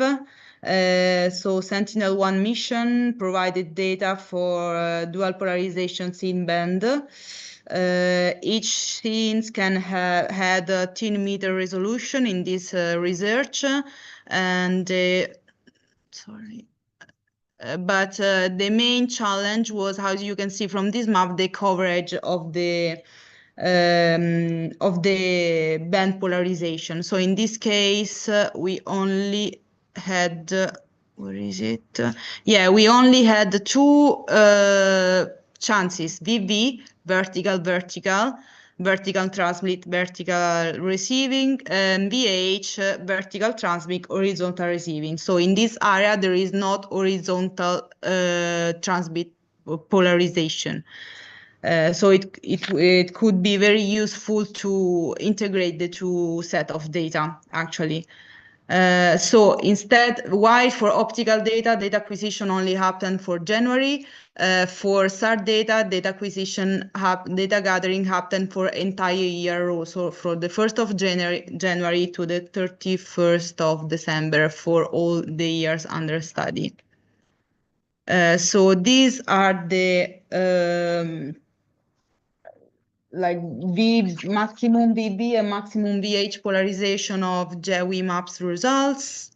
These are the maps resulted for Nguyen camp, Cherkidi camp, and Kule camp. Like here, you can see that even like mud maze shelters are partially visible because they are easily they can mix with land surface. It must be taken into account that the VMBH results rely on signal incidence angles and camp specific positioning. So here is why there are some differences, and here is why the results could be actually enhanced to integrate horizontal transmit and vertical transmit together. Every image, however, like in these images, we integrated the SAR backscatter results with the RGB values, and we assign year 2015 to the red band and year 2022 to the green and blue band to enhance the differences between pre-camps and post-camp situation. But all these images can actually be interchanged between themselves, as every image comprises several layers where diverse bands of different years can be selected and crossed to obtain representative fall colors images displaying shelter presence at a specific time and at the differences occurring with other years. For instance, here I gave a red band to year 2015, green band to year 2019, and blue band to year 2022. So all years with VMBH polarization values can be assigned to all RGB bands to obtain and compare any contrast or difference over the years. Here, as a result, once this composite raster was obtained, the R analysis environment was used to explore the values and statistical analysis. And among all the results obtained, the maximum VV and maximum VH polarization trends were the most significant, where the higher the backscatter values correspond to nearer to zero values, and higher backscatter also correspond to presence of buildings and shelters. And despite the backscatter maximum values trend, like showing a low increase in the subsequent year after the opening, not matching the sharp ever-growing number of new refugee arrivals registered, the result is still pertinent with the assumption of backscatter values representing the presence of buildings and shelters. All the situational reports delivered by UNHCR display the incapacity of supplying appropriate accommodation for all people of concern and seek the need for extra camp expansion and shelters.